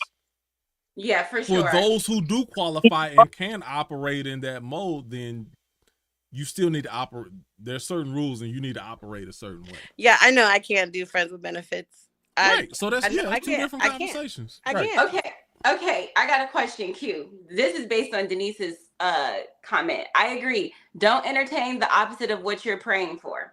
In what scenario outside of this friends with benefits, no strings attached situation, is it advised that you pray for one thing, and when something else presents itself that's not quite what you want or need or desire, do you take that thing instead of holding off? Say that one more time. Say that one more time, Denise. In what scenario is it ever beneficial for you to pray for one thing, and when something else presents itself that's not what you need, want, or desire, do you take that thing? Let's say it's a job. Let's say it's whatever.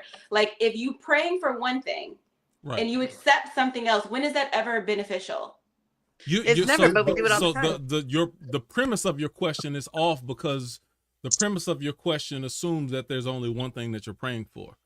I can pray for a long-term relationship with a loving partner that will understand me for who I am, and I can also be praying to get laid this weekend. But that's not. But the question is, why would you accept something that you're not praying for? So if I'm praying for two that things, is the thing. You that's can be not the praying for. scenario. You can be praying for multiple things at the same. Do you only pray for one thing at the same, one thing at a time? Guess what? If I'm praying for my husband, I'm not also like, God, yo. Also, though, in the meantime, actually did do that once. I was like, yo, like, in the meantime, like, can you send like this somebody I could just answering smash? my question. And I did that. It was the worst decision I ever made in my life. Like, to even ask for something like that I know I don't want to need. But what I'm saying in the case of when I ain't praying for the dude to smash, and I just want to. You keep saying that you don't. Number one, you got to ask yourself if you want it, then you want it. Just because you want something more than the other don't mean that you want the lesser as well. So meaning just because you want a husband, somebody you can spend time with, and they rub your booty when you go to sleep at night, that don't mean that you don't want to bust a nut tonight. Both things can be true at the same time. One I might want, one I might be praying for. That's two different things. We want a lot of things. If you meditating on it, and if it's something that's constantly in your mind, what is prayer? It's something. It's a meditation. It's something that you're constantly thinking about, that you're hoping for, that your energy is manifesting. It's still the same thing. Q, you are really using yourself. You're not in touch with reality right now. I think you're really blinded right now. And I'm not even speaking about seeing this thing. This is why I feel that I'm right. This ain't even my personal opinion. I'm just tapping into nature. Mm-hmm. I'm tapping into biology right now. You tapping into your feelings and how you personally feel. This ain't even about how I personally feel. Yeah, but how many times has nature led you down the wrong road? Often. How many times have you followed whatever your body was telling you, and then you ended up in a fucked up situation? Often, but that doesn't change the desire. Didn't say it changed the desire. What you should do my is your hormones logic. Been leading me astray for my whole life. It don't change. Your logic, change the reality. Your logic, your emotions, and all those things should come in and say, "Hey, body, I don't think this is a good idea." That's not. I don't think. Doesn't that's it though? But do we? I don't think that's realistic. And then even at my age, I'm like, let me hold on. Wait. Let me. Go ahead, Anna. Yes, it is realistic because I was having a conversation with my aunt the other day, and we were talking about, his marriage, right? Like, or the demise of the marriage. Mm-hmm. And this goes for everyone. I asked him a question. Did you, at what point in your relationship, throughout your relationship, did your gut tell you to stop fucking with her? Because honestly, if we're honest with each other and we all have and I'm not going to say all, because I've learned that some people don't have a moral compass, but those of us that do, at one point as your moral compass, do you stop and say, okay, let me stop this and let me not fuck with this person because this person I feel like isn't right for me. You know what I mean? When the outcomes outweigh the initial. See? After you have these initial thoughts and everything turns out like terrible for you, then you're like, that's the problem. This ain't the best idea. Then think with their dick and not with their not with that gut feeling. You're like, okay, I want to get my dick wet real quick. Yep. But in that moment, your mind is like, no, motherfucker, you better not. No, this one ain't right. This one, no, let me just slide in real quick. So again, you know what I'm saying? Thank you, Anna. So that goes back to my initial, what we said in the first 10 or 15 minutes when I talked about women. And I was like, oh yeah, women, they are absolutely aggressive. They don't mind just finding that person that they can be purely physical with, as long as they know that the man is game and he knows how to play the game. I ain't gonna put you out there on blast. I ain't gonna speak your name. I know how to keep things on the hush, on the low. And when a woman finds out that a man knows how to keep everything in house, then they ready to go. And that's so what I'm saying is, it's not, instincts don't go away. You were born with these instincts, some people more than others. So what you do after consequences start kicking your ass, then you start saying, how do I operate in a way that minimizes these unwanted consequences? So mainly the thing is, I have to find the right person. I got to find somebody who's like-minded. I got to find somebody who understands what I'm trying to do and we on the same page. And then it's going to be all good, because the consequences that have kicked me in the past are not going to kick me the same way if we're both on the same wavelength. That's all.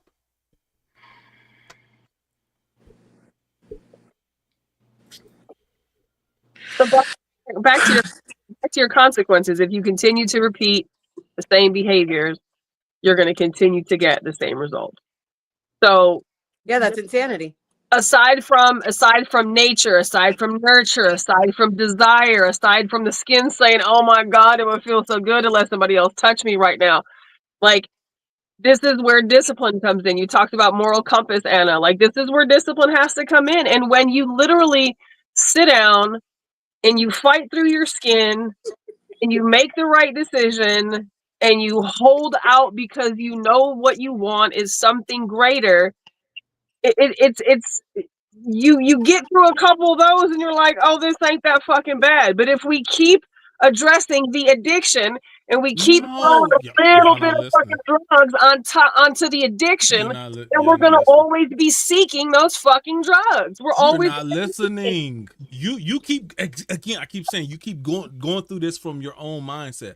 I'm agreeing with you, but the reality is most people, sex has become a weapon for them. Most people, sex is a distraction. Most people, sex is a fucking lie. Most people, sex is an injury somewhere, and sex is I'm not listening. Nikki, you're not listening. I told you on several occasions, I've had experiences that turned out very well, and I have no regrets on these experiences. And if you do them right and with the right person, you can get the outcome that you're looking for. Now, if you're only looking at it through your own lens and you say, well, there wasn't no intimate connection and I didn't feel this and I didn't feel that, and you always look at it as negative, I'm telling you, everybody don't look at it as a negative situation. I never even said that. I said it's a very doable thing in situations where both parties are mature and well enough to agree to the terms of what friends with benefits or no strings attached is. Most people are not well. Whether you lie to yourself and tell yourself that you are, most people are not physically, mentally, spiritually, emotionally prepared for that. And therein lies the statement that Denise made at the very beginning. People are just fucking the fuck, and it's changed the entire culture and the land. Still going back to what I said initially. I said the women that you don't know about who operate like this, they are extremely selective in who they choose to operate with. For the exact same reasons that you just mentioned. Sure, baby. So now it ain't that there's no benefit in it and I'm not going to do it. I got to be more selective with who I'm choosing and who I'm operating with. I can agree with that. Like, because, you know, let's be honest, when you're younger, you don't give a fuck. Honestly, you like the fuck boy. Let's be honest. You know, usually fuck boys come with great dick. You know, and let's be real. And because of that, you fall into that trap. And then when you get older, you're like, oh, okay, let me look for somebody that, you know, I mean, let's be honest, most of these motherfuckers have ED. So you're watching too much porn. All that purple stuff in my cup. Yeah, that's funny. Total desensitization, absolutely. Absolutely. So now you're looking for a mature person that knows how to handle it and then knows how to keep it on the down low. And that's not even like a toxic dude. So, you know, with your maturity, I feel like it's a different class of men that you deal with as you get older, if that makes sense. Does that make sense? And men and women too. But if you don't see no difference, then that just means you're more wise in how you make selections. Right. Yeah, but again, if you don't see if you don't see a difference within that, then that means that the person that's not making a change is just stuck in that same spot. And do you really want to be with that person that's 40 years old and still pretending like he a pimp, whatever the fuck, you know what I mean? Honey.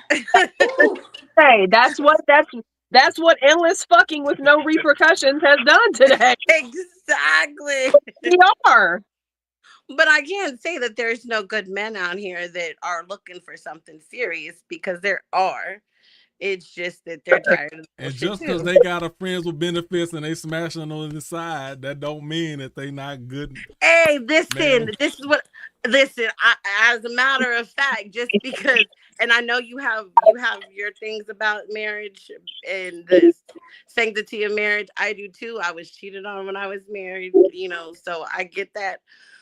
But I've heard more men find their forever wife while they're married, because they never stop dating. And that goes to what Q was saying. You can't really trust them even when you're in a marriage, because to most men, a lunch date is just that.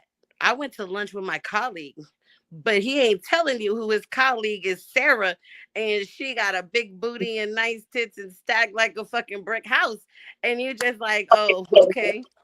You know what I mean? Like, Them work lunch dates is dangerous.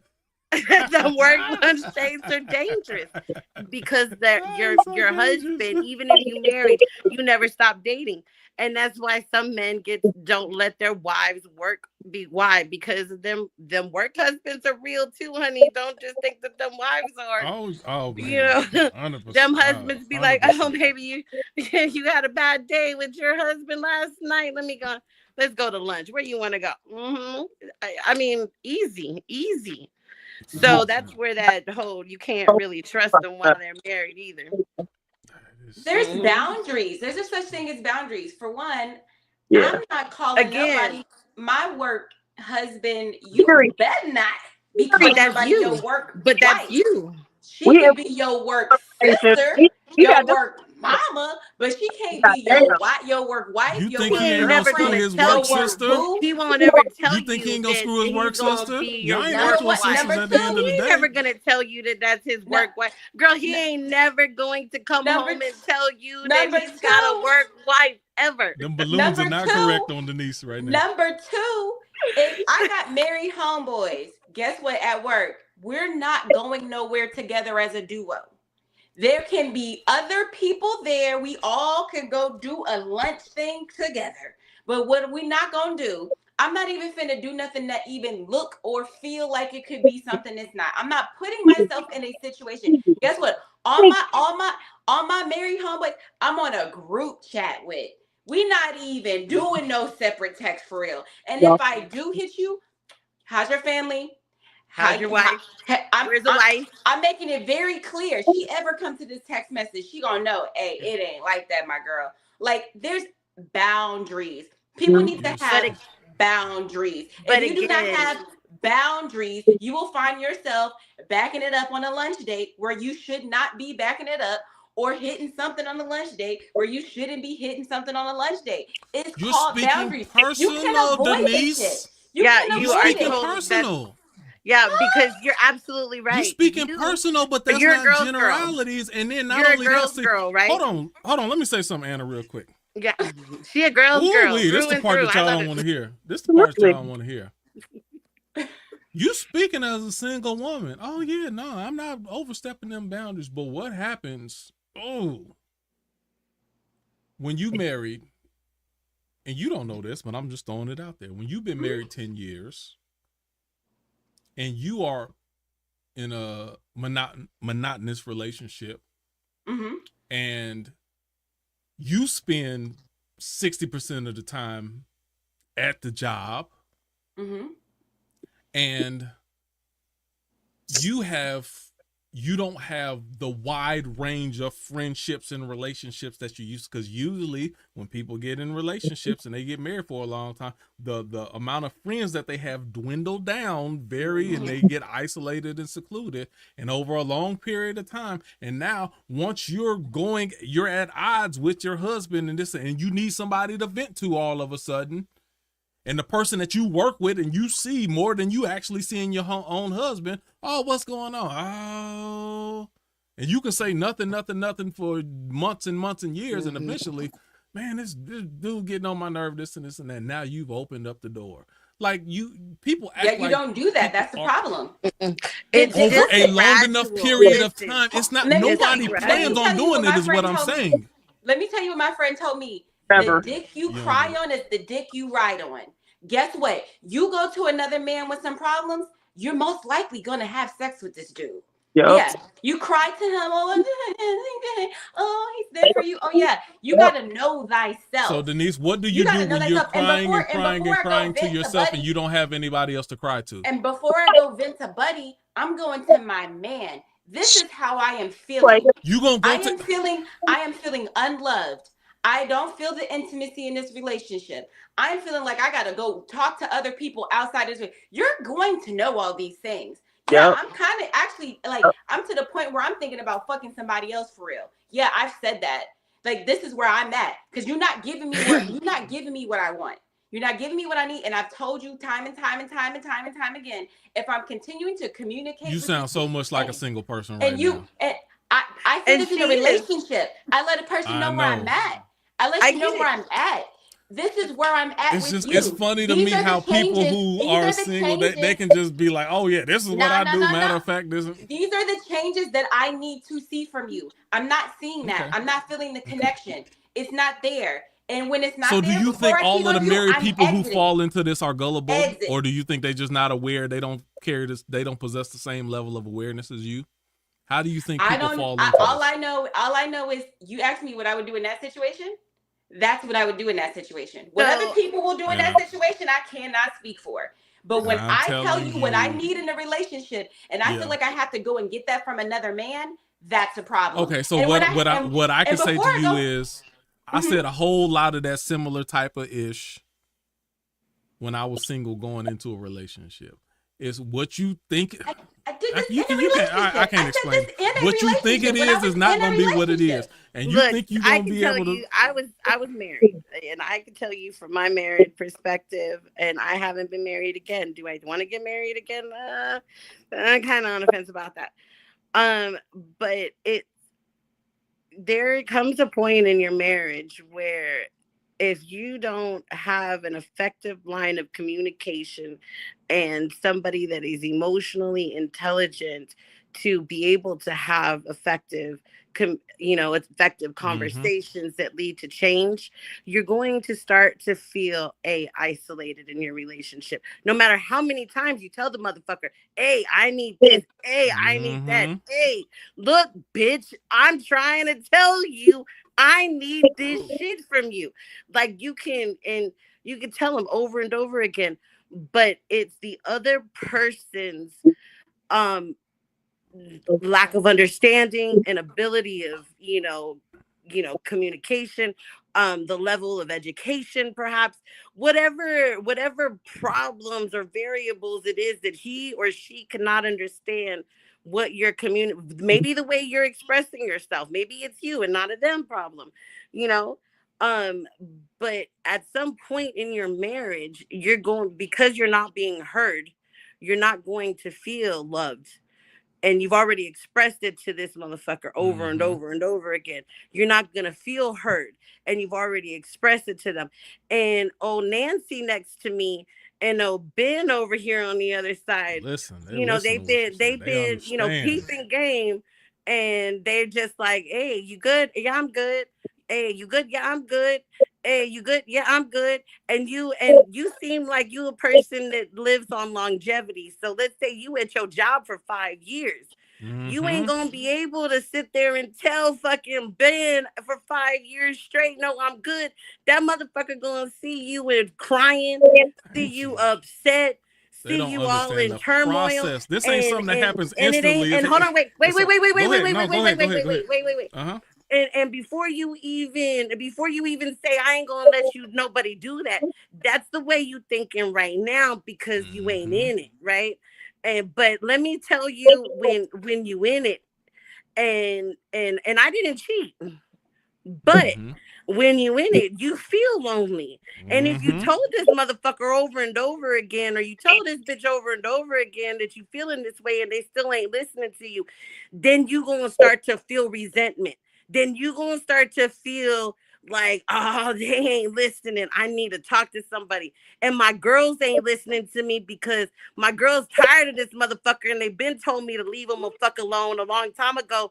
And they ain't got my back like they used to because, you know, they already heard all the shit. So now Ben's sitting here talking to me every day, you know, being really nice. And now, you know, like now we just going through some things and we may be splitting up. I don't know, you know, and it's just a boom. You know, like, You look, get to the you point you you just seem looking like you for a real release. spiritual. So the devil Mhm. don't work quick, baby. He works really fucking slow.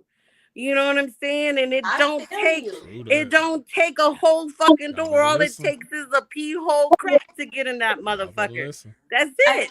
and I feel that, and I hear what y'all are saying. But y'all gotta remember, I never been married before, but I was in a long-term relationship. I in double-digit years. So what I'm telling you is I've been through this process already. And what I'm telling you is exactly what I said I did. And then what I'm telling you is when it got to the point where I felt like I needed to step outside my relationship, this is when the relationship has to end. I'm not, but I'm telling you, if it gets to the point where I didn't talk to you, I didn't suggested therapy, I didn't this, I didn't that, I did what I needed to do to go therapize myself or whatever the case may be, and we still cannot get to an understanding to the point where I feel like the only way I will feel satisfied in this relationship is if I'm doing something outside of this relationship. It's time to end the relationship. That Now you part. Is got what I'm kids. trying to tell you. Listen, You let can me tell Now keep you you got something. because it's kids. easy Now you because you got a don't want to No. go mortgage. because you're not ready to leave Ugh. yet and all this other stuff. And so it's like, well, let me just I ain't fuck gonna say. buddy because I just want to because you're not ready to leave because it's hard to leave. I get that, but there's still the option to leave. And You if you think you don't get it. take the option to leave, it's because you chose not to take the You option think to you get it. leave. Because You they're think you get it. cowards. And they But weren't ready to have the conversation to let me say begin this. with. Let me say this, Anna. Oh. I've been in long-term relationships with people that I weren't married with. And I'm not trying to one up you this and this and that. When you get married, there is a different type of connection. And it's not the same as it ain't the same as you being in a long-term relationship. Mm-mm. So even It's more not. so, you should want to be faithful to that person, right? I'm just telling Even you more so, right? I'm telling you it's not the same. Yeah, but you But say shouldn't that. you even more so want to be I'm not even listen. committed You to the can't get it, one? so I'm not gonna try to explain it. But I'm telling you, it's not the same. You divorcing someone versus you breaking up with somebody you've been with for a numerous. It's not the same, and there's no way I can explain it to you because you will not get it. But I'm telling you, it's not the freaking same. If And you I'm are, telling you, my But worst why freaking cheat enemy, I on would that not wish person? divorce upon them. if And you are cheating on your fucking partner that you are married to, and I got 17 years under my fucking belt too. So this thing, I don't do no fly by night ass relationships. 17 years is a long fucking time. You fight to stay in, you fight to make it work, and you fight to get the fuck out if it's not working, but you don't fucking cheat. So if you are a cheater, you have lack of discipline. I don't want to hear about it stronger in a marriage than a whoopty woo and a whoopty woo, because I know either you you don't want to got it hear that. or you don't got it. It's I know one of you the don't other. want to hear it, but I'm telling you, it's different. It ain't. I Anna, listen. is it different? Anna, is it different? Yo, I've been in They both. cannot. I've been in You both. will not I've been understand. But in I'm a telling you, it's long-term different. relationship and I've been married. married. When you with somebody for 20 fucking years and you're committed to I somebody know.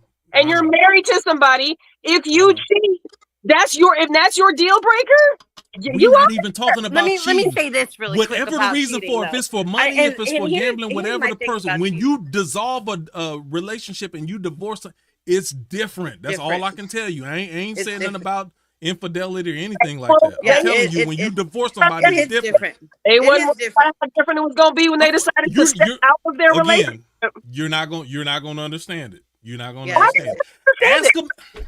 Why am I not going to understand it? Ask a married person. The only fucking Ask somebody who was married. I thought she Well, weren't you Ask married? somebody who was married and also somebody who's been in long-term relationships. Was it the same? She was married, right? 17 years. You weren't. Okay. Go ahead. 17 fucking years. I'm not gonna argue. wasn't I married. don't understand when he said you weren't married though. Okay, go I'm ahead. not. Because you go to a fucking church and say fake ass vows in front of a fucking person who I'm not gonna abide by any goddamn ways when my dick gets hard and my pussy gets. Oh, so you didn't go judgment? You didn't have to get a full divorce and all No, that? no. Oh, yeah. We had I think that clubhouse. We had I would much rather in a long-term relationship you can't and understand, not so have to deal with the fucking I ain't knocking divorce. nobody because you can't understand. You cannot understand that. I'd rather just be able to be like, all right, get your shit, get the fuck out, than have to deal with the paperwork and then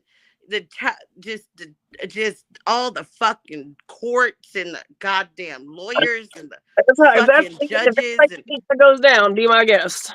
But I refuse to believe I'm not going to trust my husband, and I refuse to believe that people don't have the wherewithal to make the right decisions. There's a lot of people who are in fucking relationships, and a lot of people who are getting married, and a lot of people who are fucking other people who have absolutely no business doing any of those things because they ruin those three things for the real people out here who actually want something.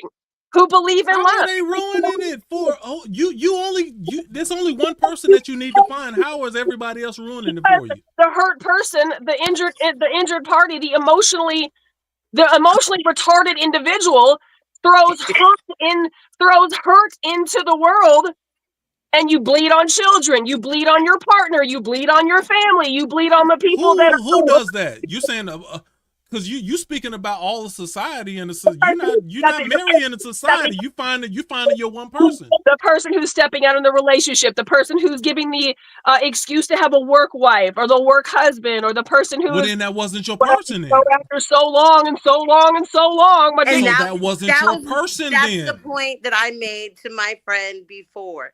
At what point in your intuition did your gut tell you that it was done?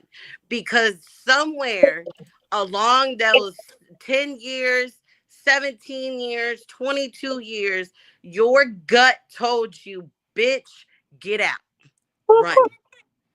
And you chose not to get in. You chose, and this is what I told my friend, because his wife ended up cheating on him. And now he was very bitter. But I said, at what point did your gut tell you to leave? And it was before the first cheating. And I was like, okay, so honestly, the only person that you really have to blame is yourself at this point, because you chose not to listen to your inner being about getting the fuck out of this relationship. And I had to hold a mirror to my face and say this shit to myself too. Don't get it twisted. Like, I had to come to this realization that, yeah, I had a lot of this shit coming to me because I did see it, and my gut told me to leave when it told me to leave, but I chose to stay because, that dickmatization. She knows what I'm talking about. No, it be trapping you. Let's do with the dick. It's the codependency. Let's take all the ownership on the onus. Okay. Okay. That's whatever it is. Don't take the words out of her mouth. If that's what it is, that's what it is. That's what the fuck it was. No, that's what it is. Anna, tell the truth. That's what it was. Sure. That's what it. Hey, I said it, didn't I? but serious, there's a natural element to that. You cannot discount the natural element along with the other. The feelings of being with him, and this was my kid's father, and I want a family, and all that shit came with it. You know what I'm saying? So I want to make it work for the kids, and I don't want to do this, and this is why divorce is kind of hard. Like, what's gonna happen to all this shit that we accumulated together?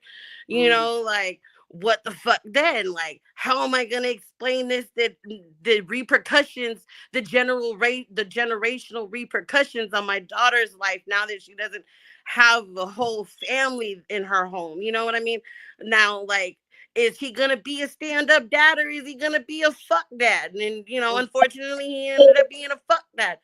But like, all of these things, at some point I had to raise a mirror to myself and be like, and so I raised that to each and every one of us that's been hurt. Like, at what point in your relationship did your gut tell you to leave and you still chose to stay? And then after that, what were the repercussions of you staying? Yeah. These are good questions. So, all right, y'all. We had 2 hours. I feel like that's almost like a subject for something, like the concept of knowing better and not doing better. Ooh, I You like that. do better. I do like that. Yeah.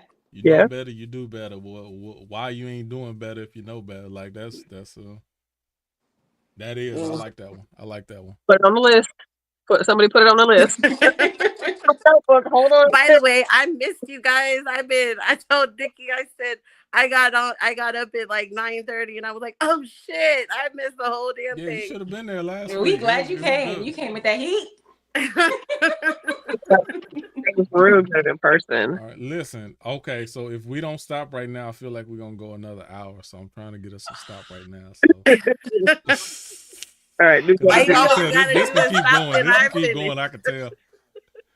This one can keep going. I can tell them. But yeah, I'm trying to get us out of here. I will say, last week we all did agree. You know, there was a lot of different opinions, and there was a whole lot of emotions going around at the pavilion last week. Shout out, Dirty Glove Midwest Barbecue. There was a whole lot of fire involved in conversations last week, and not in a bad way.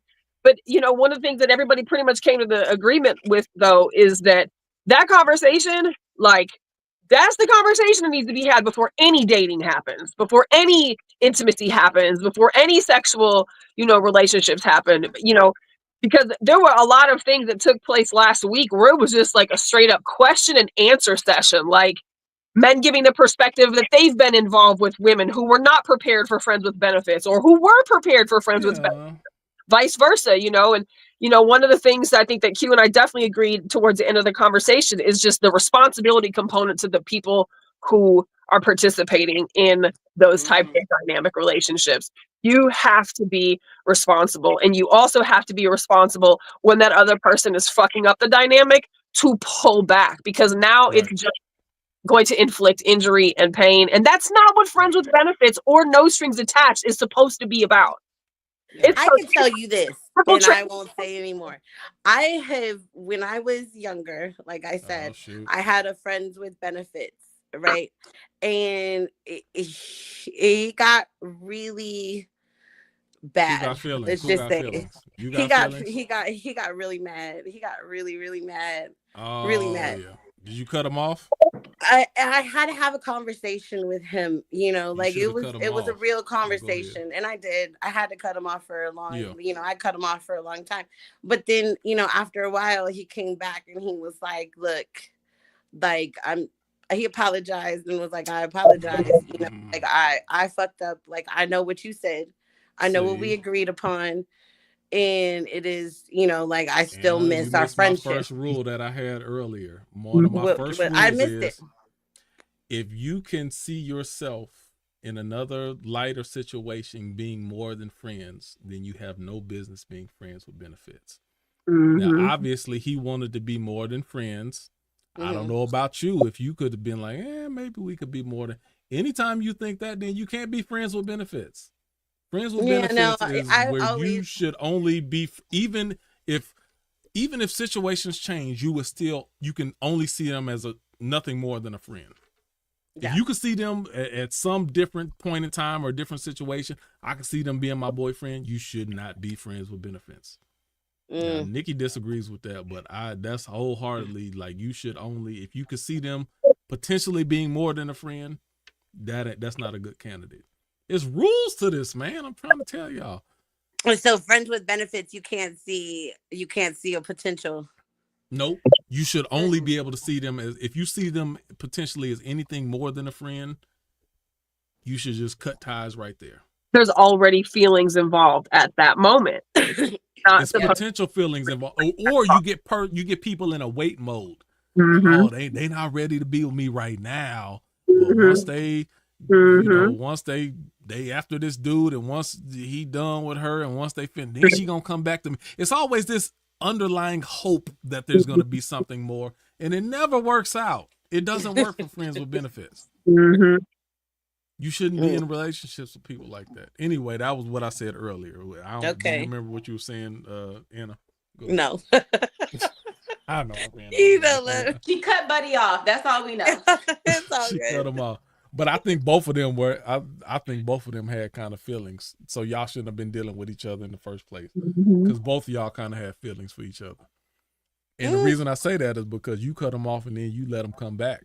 Y'all reconnected Years again. later, yeah. Yeah. Why you Years do that? later. You shouldn't have did that. That Years insinuates because he was a friend. And you know, like for me, I have. If you're my friend, then you're my friend. Okay. Okay. So one of my other rules was, if you're friends with somebody, then don't stop being friends.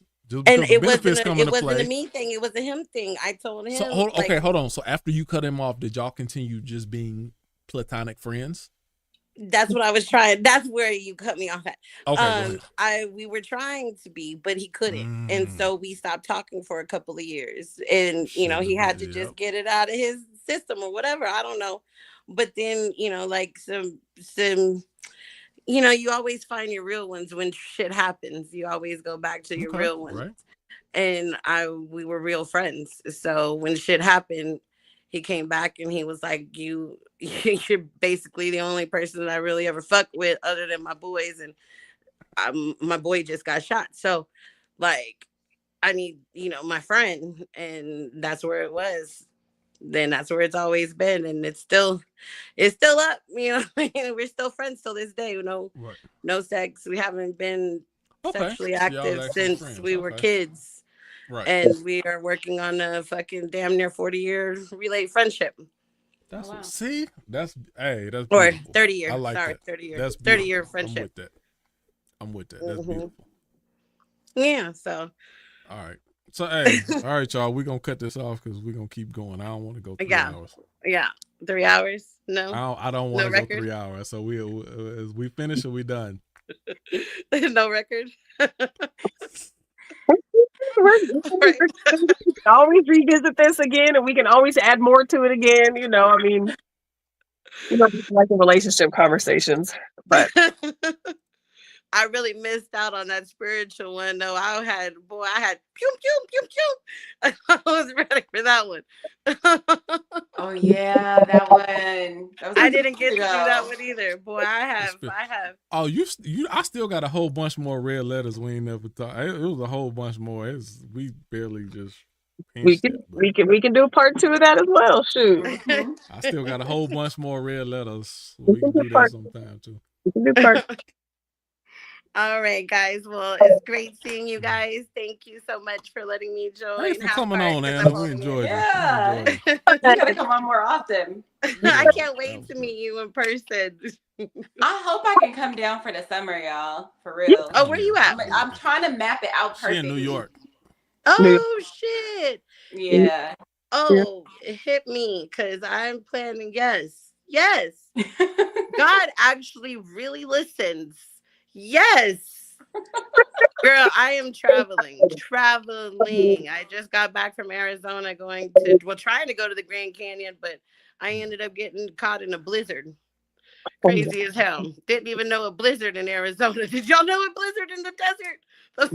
Yeah. I went to New Mexico last month and it was snowing. I wasn't expecting it.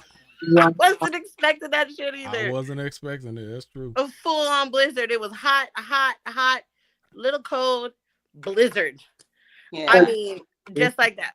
If I didn't have it recorded, you wouldn't believe me. But I have minute by minute recorded. So you can see the changes and you can see the time, like 20 minutes. Damn, 20 minutes and it's snowing. That's crazy. Like full on, you can't see nothing. Like it's crazy. And I just got back from the sun. Like it was just like boom, boom, crazy. But I digress. Bye, guys. Bye. Request on Facebook. Yeah, I was just gonna tell you. Find me, Anna Peace. Yeah. Okay. I'll be back on tomorrow. Oh, tomorrow. Yeah, because I'm on a social media fast right now. And I'm returning tomorrow. Oh, okay. Like you and Nikki are like, get the hell off. Bye. No. Right. That was Nikki, good. That was fun. You got any last words? Denise, you got any last words, Denise? Y'all know I do. Listen, I came here with a bias. I'm leaving with one.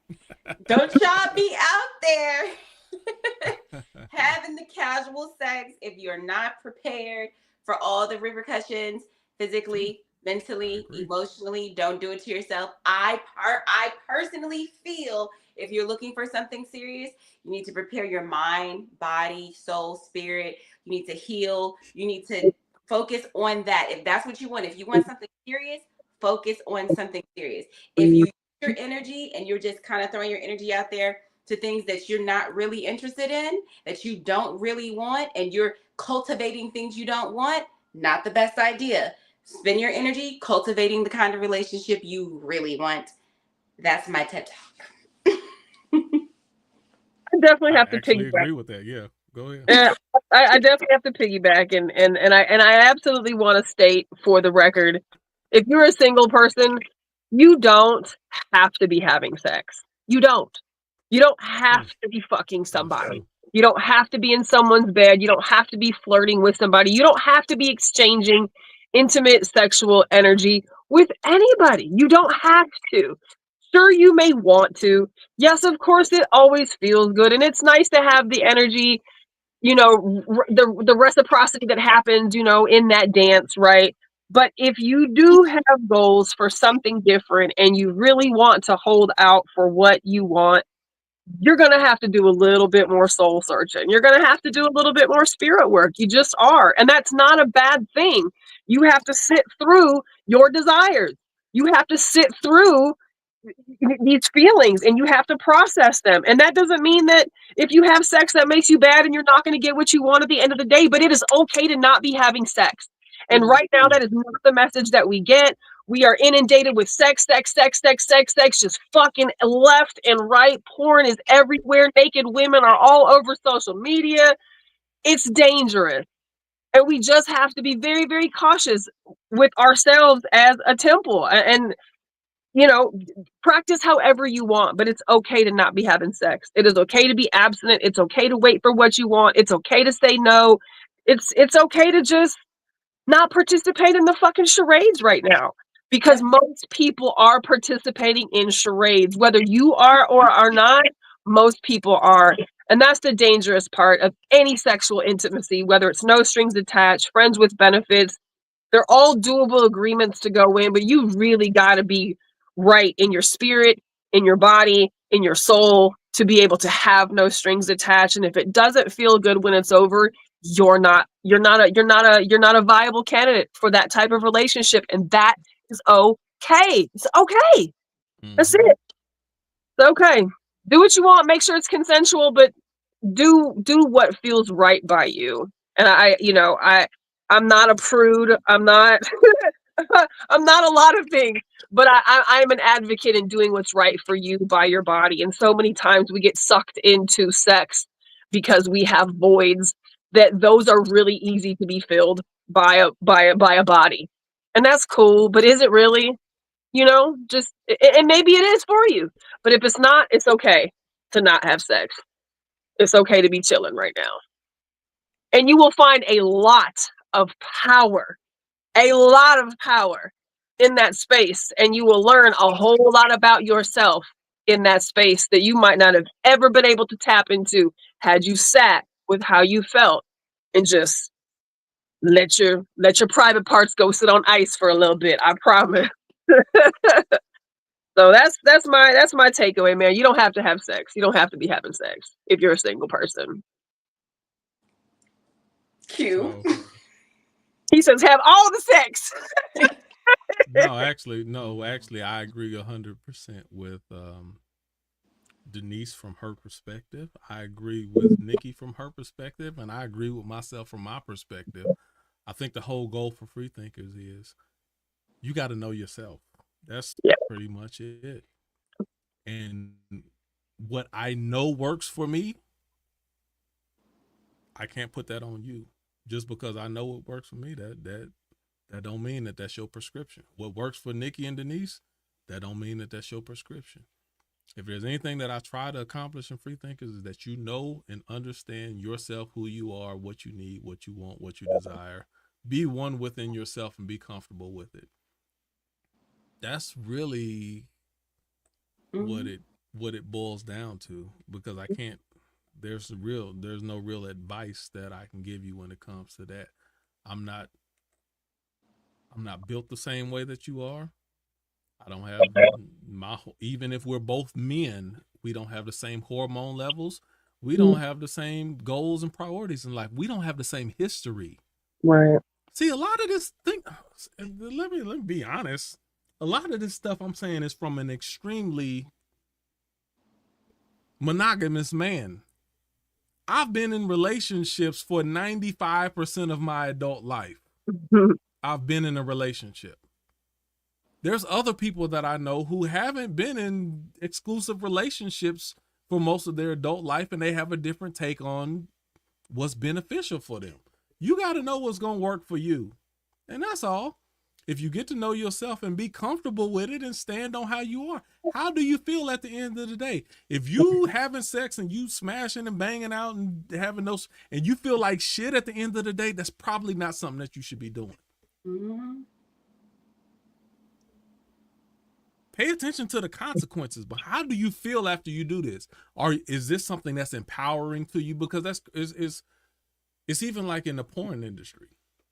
Some women, you know, they got to take drugs and they got to do all type of things, and they have low self-esteem and they feel terrible at the end of the day for the things that they do. Some women feel empowered. They love it. They enjoy it. It's all about how it makes you feel and how you respond from it. Are you connected with what you're doing, or are you doing something to fill a void? Those are two totally different things. Agree. Figure out which one is for you. And like I said, ain't all of us are right, and ain't none of us right at the same time. When it comes to you, you got to know what's right for you, and that's right. You know, I can reiterate that 20 different ways, but that's really all it is at the end of the day. But this was a good conversation. It was.